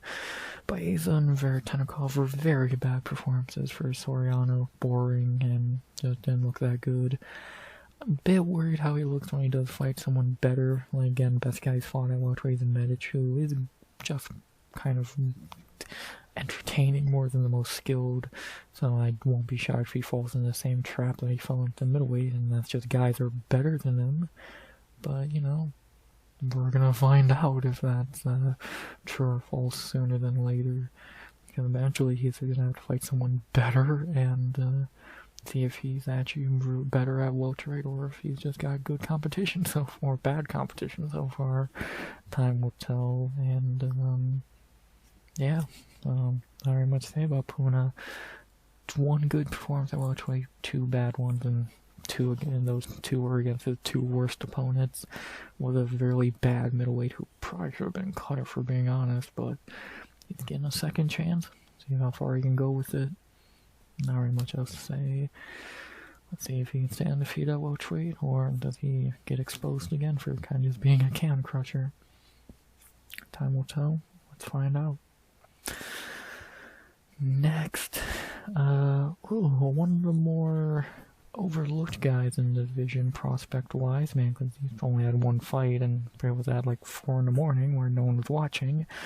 We have a guy who could actually be a very interesting prospect in this division, but we're gonna need to see more than a Kiefer Crosby win to prove that. We have Ty Lake Nurajai, road to UFC guy, in terms of he was on there, he looked good, gave him a little more time to develop, and now he's in the UFC. Beat up Kiefer Crosby in his debut, looked fine, could have looked better and done it quicker, but it happens. And yeah, 24 years old, 12-1. obviously, like I said, a few other guys gonna need to see more before we really start putting him in. Before we start putting him in bigger conversations, but against maybe the worst welterweight on the roster, he looked perfectly fine. Young guy, and he a pretty big dude as well. 6'2", and not the smallest dude in the weight class. We'll see how he looks. We'll see how he develops. Pretty young. Looked talented so far. We'll see how far he can go. I'm excited to see him fight again, probably on that China card in August, I would imagine. I know August, far time away. And, yeah, let's see what happens with Nurjai. See if he's, no one's gonna talk about him for a while, because again, he's really done nothing noteworthy outside of picking up Kiefer Crosby. But, see if he can build on top then, be a pretty decent prospect in this division.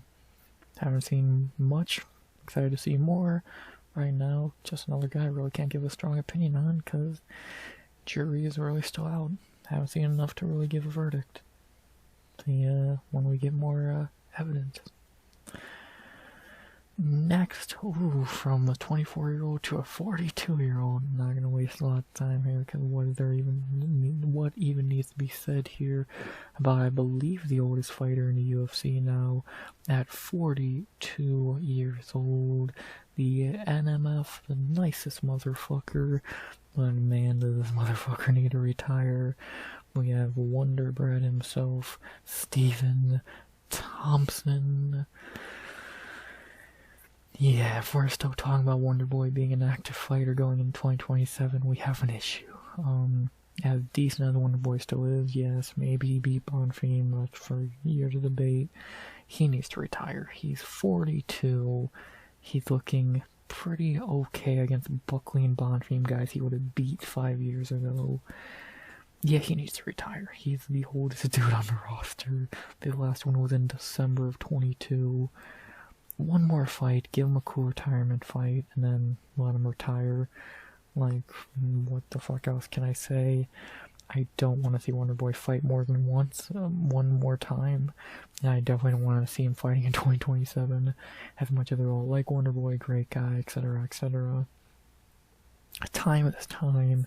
He needs to retire, and, yeah, sometime in 2026, one more fight, and let him retire, so not very much else to say. The oldest man in the UFC, I believe. Let him fucking... Actually, I let him. He just needs to retire already. And, yeah, one more fight, and then retire. And not very much else to say. 10 years ago, one of the best, well, maybe the, like, third best welterweight. Now, he just needs to retire, so... Been a fun ride with Wonder Boy, but every ride needs to end, and yeah, I think this ride's ready to end, so yeah, not much else to say there. We love Wonder Boy, but yeah, it's time, buddy. Retire. Next, we have, oh god, we got a bunch of bad fighters in this next set. I'll get these out the way real quick. Beginning with an Ultimate Fighter alum who is fucking garbage. The can that shouldn't even been in the tough finale because he lost, but Trayshawn Gore did to Trayshawn Gore. We have Gilbert Urbina. Yeah, what am I really meant to say here? This dude's garbage. Shocked he's still here. Probably gonna take one more L and then get cut. Not much to say. Fucking terrible. Beat Oron Kosi. Good job. I actually predicted that. Thank you. But, yeah, he sucks. His brother was on Contender Series. Or maybe he has two brothers, all been in the UFC some form or fashion. None of them been good, and neither is Urbina. And, yeah, he'll be cut sooner than later. One more L and he'll probably get cut. Not much else to say. He sucks. Simple. Next. After that, oh god, I'm not gonna waste any time with this clown, because I have no idea how he's still here after his mini temper tantrum against Vanderfort. We have the guy who, I don't know why the UFC loves him so much, but he's still here somehow. Nikolay Veratinikov. How the fuck did this guy not get cut after that temper tantrum versus Vanderford? It's like, get fucking real. Lost to Barlow, who's ass. Soriano looked terrible in that. Prado, he looked terrible against. This guy's fucking garbage. How is he still here? If he's not cut in 2026, I don't know what the fuck to even say at that point. He's a joke. Well, maybe the worst. No, I still think he'd beat Frunza, but yeah, he's not far from being the worst guy we've talked about. And, yeah, no idea how he's still here. Don't know what the UFC sees in this fucking can. Again, how did he not get fucking cut after that temper tantrum against Vanderford? Paulo Daly's pissed about that, I would imagine. And, yeah, Nicolai's a joke.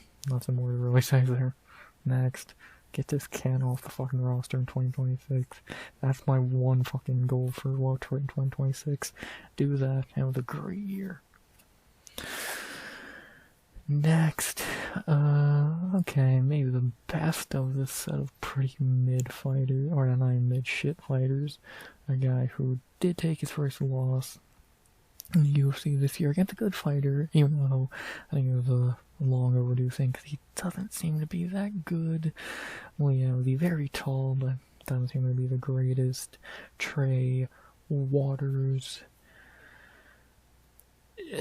Trey is okay, I guess. He's really tall, about at 6'5", probably a middleweight for being honest.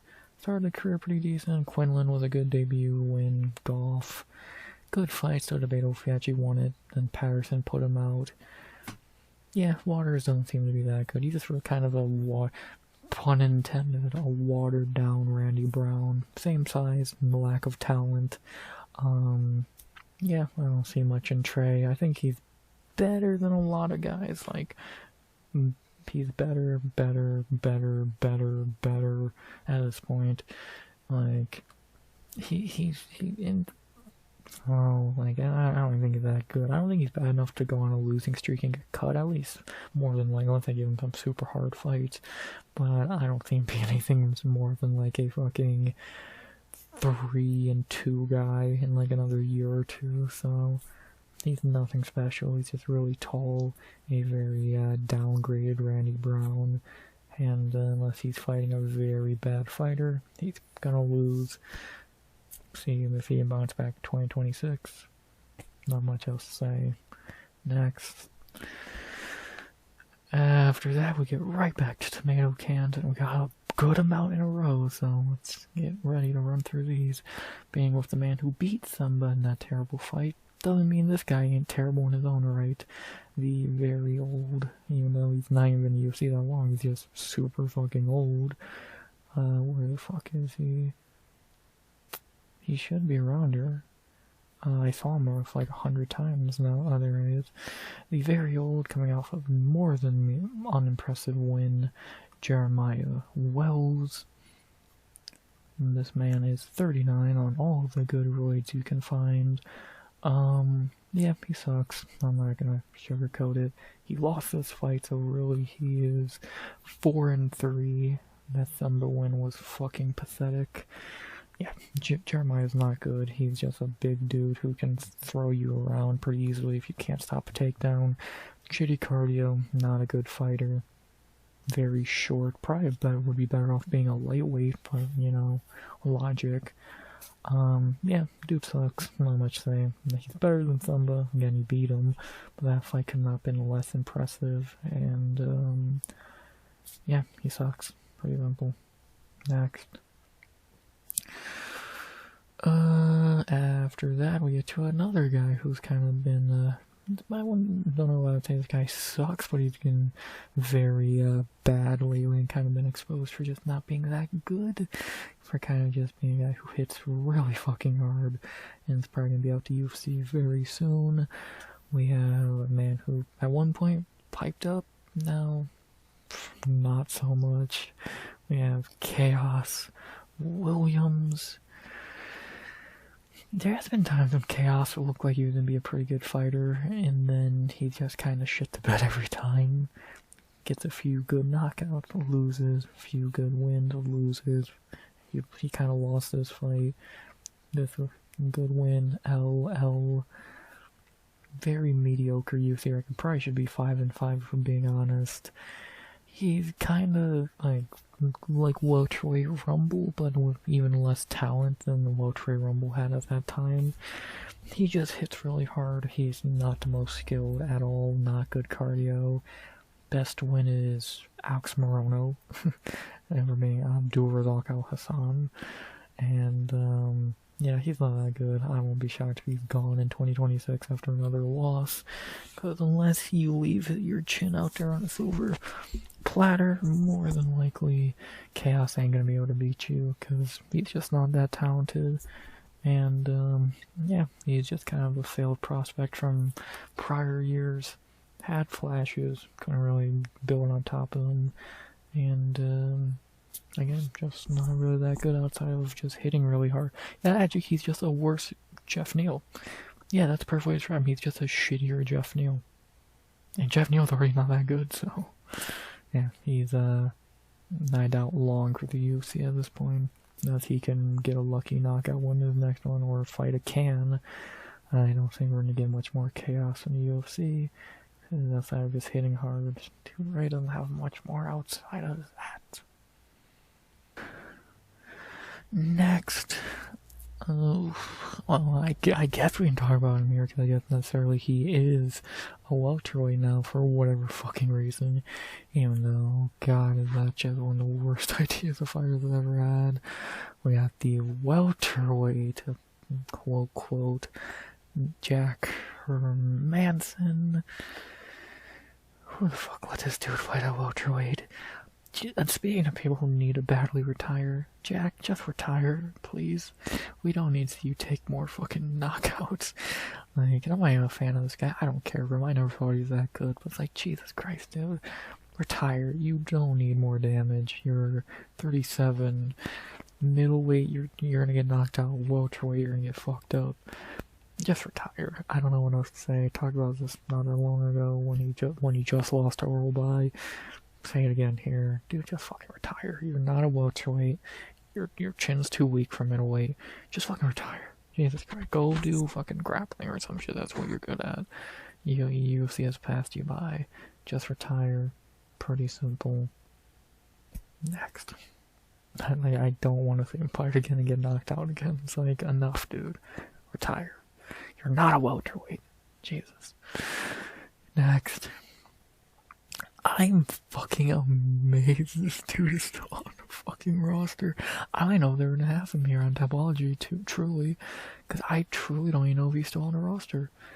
Like, fully. Is he still gonna be on here? I don't think so. So I guess I'll bring him up here real quick, even though there's no world he's actually still on the roster.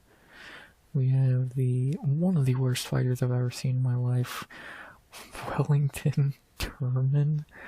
I can't believe he's still here on the roster necessarily. Hasn't fought since December of 23. Yeah, I don't think he's fighting in the UFC again. Probably gonna get cut sooner than later. Again, one of the worst fighters I've ever seen. To be honest, he lost the Sam Alvey fight completely. He's garbage. One of the worst I've ever fucking seen. And in general, he makes CM Punk look good. And yeah, simple. Next. This guy's famous for definitely reasons that don't involve being a good fighter, because he's not one. But you know, at least he dates a fighter who was shitty but good looking. We have next the guy finally made it to the UFC in 2025 just to still be a same shit fighter he always was. Austin Van Zant. What am I meant to say here? He was shitty in Bellator. He is shitty in the UFC. He is just like his wife, Paige. No talent, but at least Paige looks good. Beat Veretinikov, which that was a good performance, but look who goes against. Then Ramiz Brahimaj ran through him pretty easily. John Paul Busiani's gonna run through him with ease. Yeah, this dude sucks. He sucked in Bellator. No shocker he sucks here. Not much to say. He's Mr. Van Zant for a reason. Not because he's good. Not because that's a fucking cool award, we call him as a joke, because that's all he's known for. Without that, he would be fucking flipping burgers at Wendy's. And that's about that. Pretty simple. Next. What am I gonna say about Mr. Van Zandt? Next, we had a first actual decent fighter in a while. We had the Ultimate Fighter winner from this year and this division at least. Do we talk about the other one yet? Who was the other one? Oh yeah, Joseph. The only real tough winner from this year, or from last year. We have the very decent Daniil Danchenko. Looking to be one of the best things Tough has given us in a while. Daniil looks good, man. Daniil looks good. 12-2, 24. Gonna beat up Morono in his debut. Looked good in his finale fight on the show. Daniil's a good prospect. Daniil's a pretty good prospect. He's entertaining.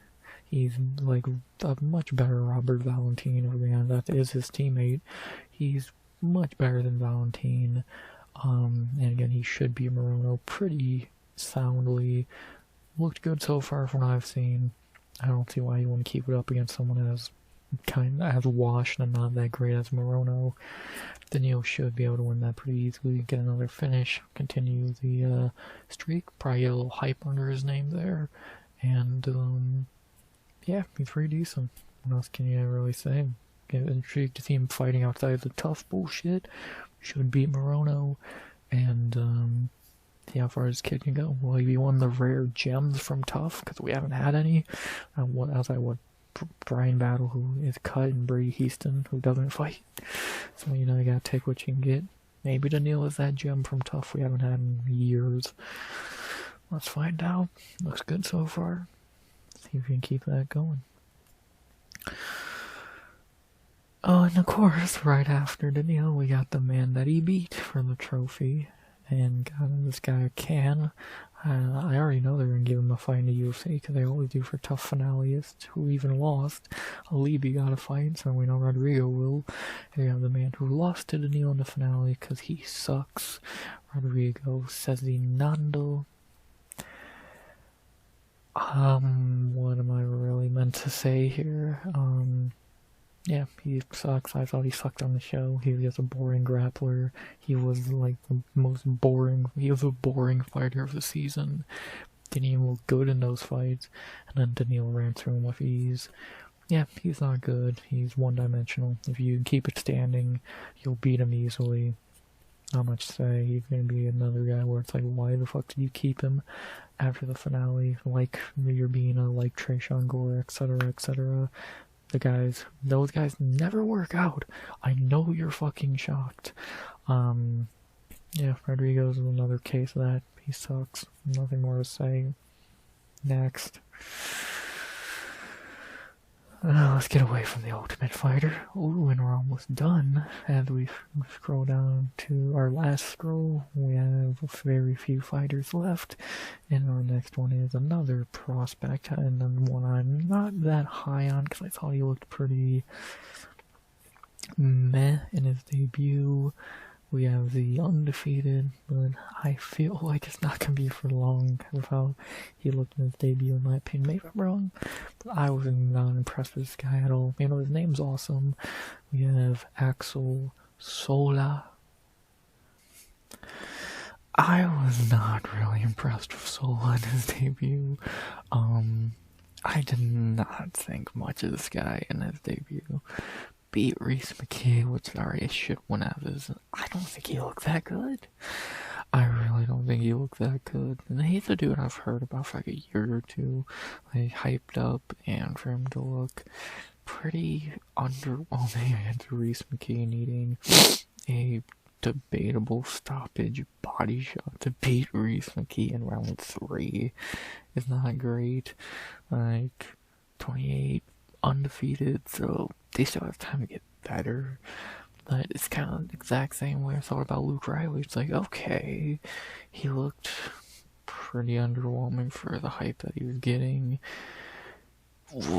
I'll give him more time to develop and all that, but overall, I'm not impressed with him at all.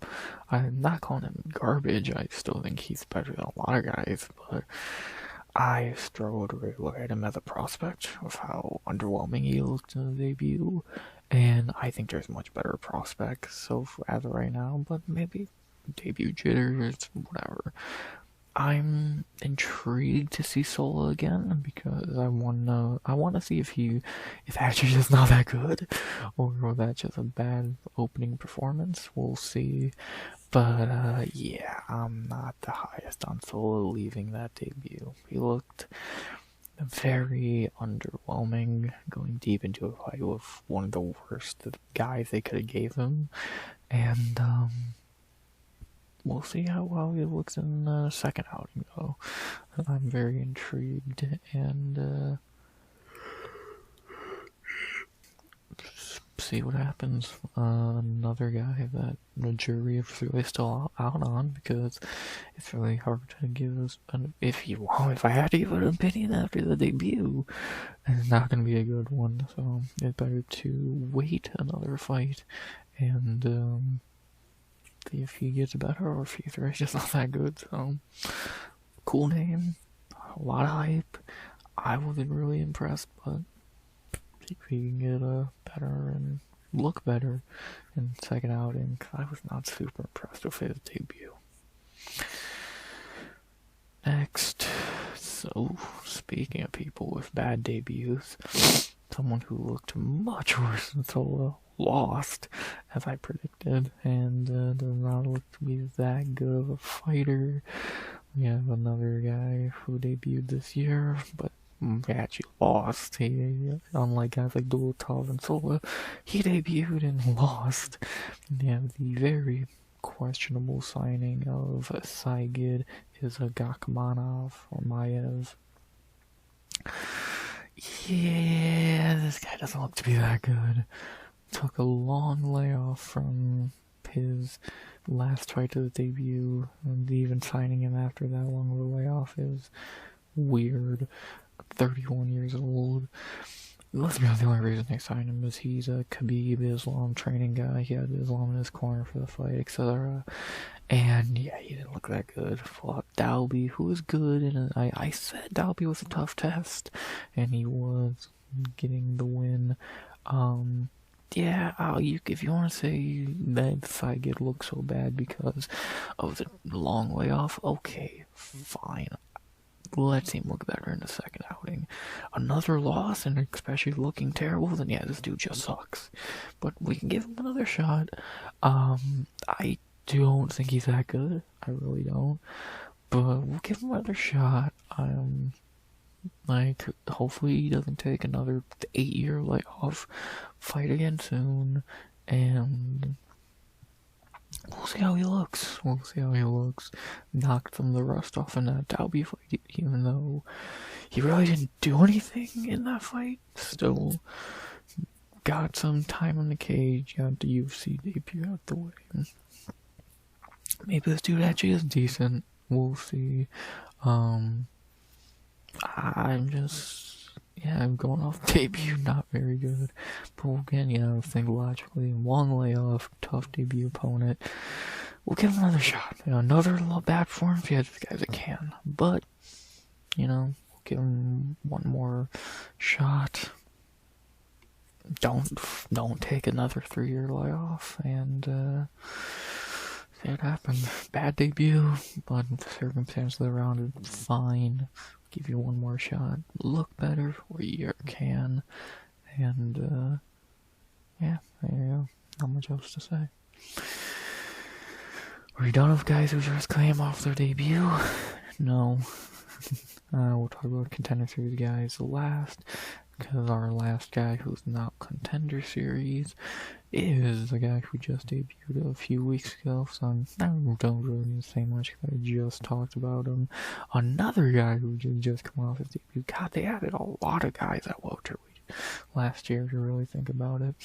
We have another one of the more intriguing prospects in the division, recently added, coming off his debut win where he looked good, Yaroslav Amasov. this guy looking like he's gonna be a really decent addition to the roster, coming off a really good Neil Magny debut where he finished him pretty easily in a few minutes. Let's see how far this guy could go. Foreign Bellator champ. It's all the same shit I said a few weeks ago. Foreign Bellator champ was 28-0 at one point, or whatever, so 27-0. That take time off, had to go into war or whatever, but he's been able to bounce back now in the UFC. Looked good. A lot of people are trying to throw him in there with Leon immediately, which I'm not against, but I think he should have one more unranked fight, and I think Randy Brown would be a really good one. But I don't know, maybe that's just me. But yeah, I think he's one of the better prospects in the division right now. Him and like him, etc. And yeah, more than likely this guy is going to be ranked, because I really struggle to see him losing to Burns or Leon or someone like that, who they are going to give him more than likely soon, if not immediately. And yeah, Bellator, PFO, whatever, praying this guy does good in the UFC, because if he sucks, it's going to make them look worse. So, yeah, let's see how far Masov can go. Do I think he's going to get another belt? No. Like, even for as decent as the guy does seem, I don't see him beating the higher level guys. If he lost to Jason Jackson. But, you know, we'll see. We'll see. Good addition to the roster. One of the few actual decent signings they've done of guys, like, decently named guys from other promotions. And, see how far he can go. I don't have much else to say. One of the better adds to the roster this year. See if he can maybe capture another belt. Unlikely, but we'll see. And finally, there, outside contender series, guys. There you go. And actually, I just want to throw this one out the way now, because I actually forgot to do with the lightweights. I know this guy's a lightweight, but I forgot to talk about it. I forgot to talk about him with the lightweights yesterday, so for Lance Gibson Jr., he fucking sucks. Next. Yeah, I forgot. He didn't even show up on the fucking roster watch thing, so there you go. But, yeah, there you fucking go. Everyone. Another 2.5 hours.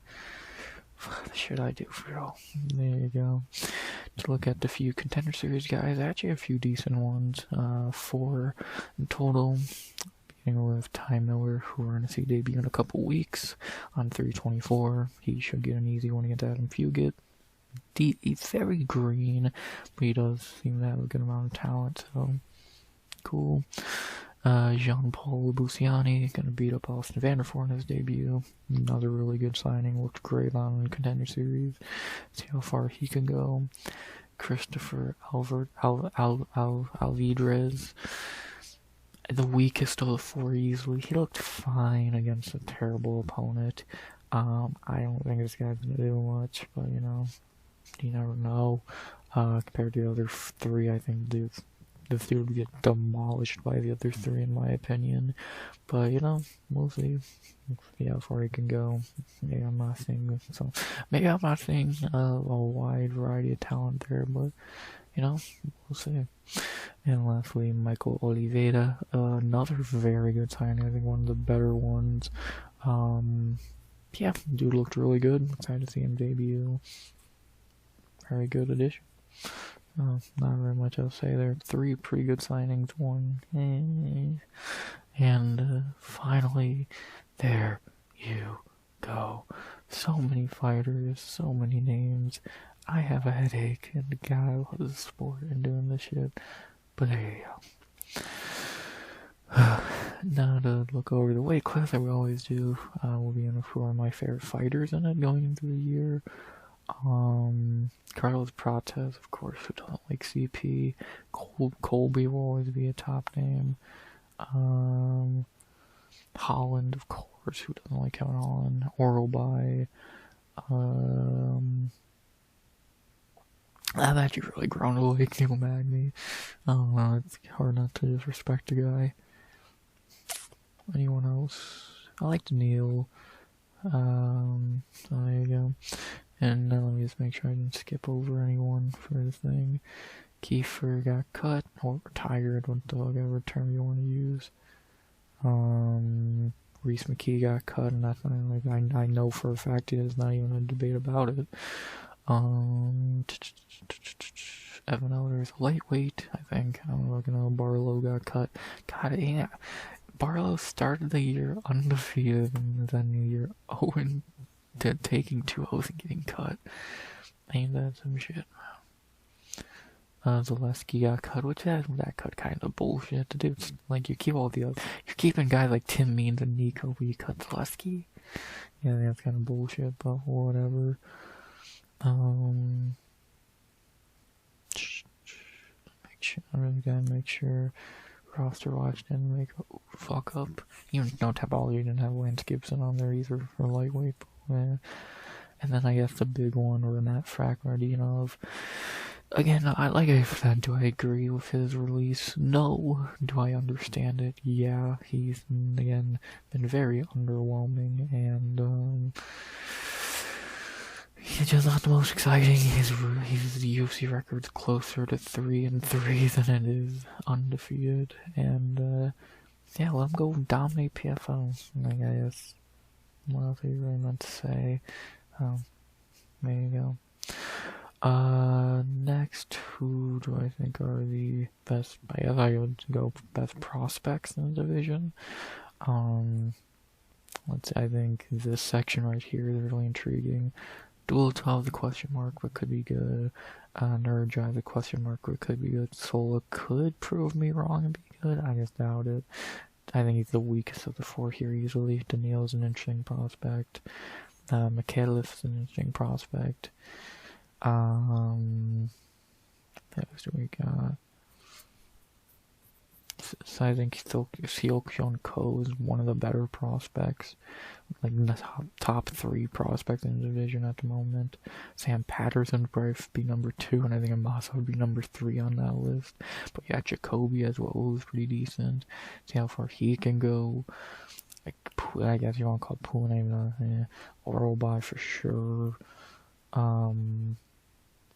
Joe Alvarez, even though he's more than proven at this point, so some very good names there. What else can you really say? But on the opposite side of the spectrum, who do I think is for sure getting cut in 2026? Frunze for sure. Maybe Rodrigo, he might be able to sneak a win in out of worse competition. Mickey Urbina will get cut eventually. Maybe Song Kanan, maybe Saget if he has another bad performance. Hopefully Nicolay. Billy Ray might be gone. Bezoba might be gone. Prado should be gone. Hermanson needs to be gone. Ego might be gone. Tim might be gone. Gilbert is definitely going to be gone. Morono's going to be gone. Luke's going to be gone. Harris. Ponzi, hopefully. Bleach will probably be off the roster. Chaos maybe. Court needs to retire. Max Griffin might be gone. Gunner doesn't fight. RDA for sure needs to retire. Wonder Boy needs to retire. Thumba Garimbo, it's fucking garbage and will get cut. So there you go. Colby might finally retire. Jeff Neal's starting to fade. Leon sucks. Uzuman's old. So yeah, welterweight, and like, I think welterweight could easily have the most like roster moves in 2026. That's the amount of old dudes they have, the amount of dudes who are on losing streaks or just are still on the roster somehow. Yeah, I wouldn't be shocked if it has the most like removed fighters. It's just. But they'll still have like fucking 90 guys, because there's always guys moving down or getting signed, etc. So, something like that's just very likely. Fuck, Islam's talking about retirement, so who fucking knows what happens at this point. But, yeah, what really more can you say? That's what, I just named like 30 or 40 guys who could easily be gone, so, CFC will be, so, there you go. What else is there to say? If I have to pick a hate watch for welterweight, there's not really many people I hate. Yeah, of course it's Bilal. He'll always take that cake. Islam's always on that list as well. But yeah, outside of that, it's like, no one else I hate that much. Fucking Bilal's always a good option, so fuck him. Second to last, what fights am I most excited for that are booked or going to be booked? This year, I should say. Islam versus Ilya or Morales would be cool. Anything Protest, hopefully against Shavkat's return would be fucking neat at this point, hopefully. Colby at the White House, Holland and Neal's really cool. Joel Alvarez is always must-watch TV. Medic, Oral By.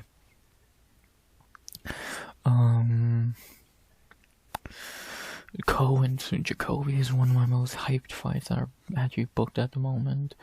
I'm intrigued into Neil Moreno. I think that's decent. So yeah, a few decent ones to look forward to. And I guess the final thing is, like always, will Islam be champ by the end of the year?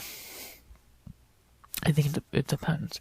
If Ilya moves up and fights him, then no, because obviously he ain't beating Ilya. But if he stays away from Ilya, more than likely, or if he doesn't retire, because apparently he wants to fucking retire, then more than likely Morales probably he more than likely beats Morales.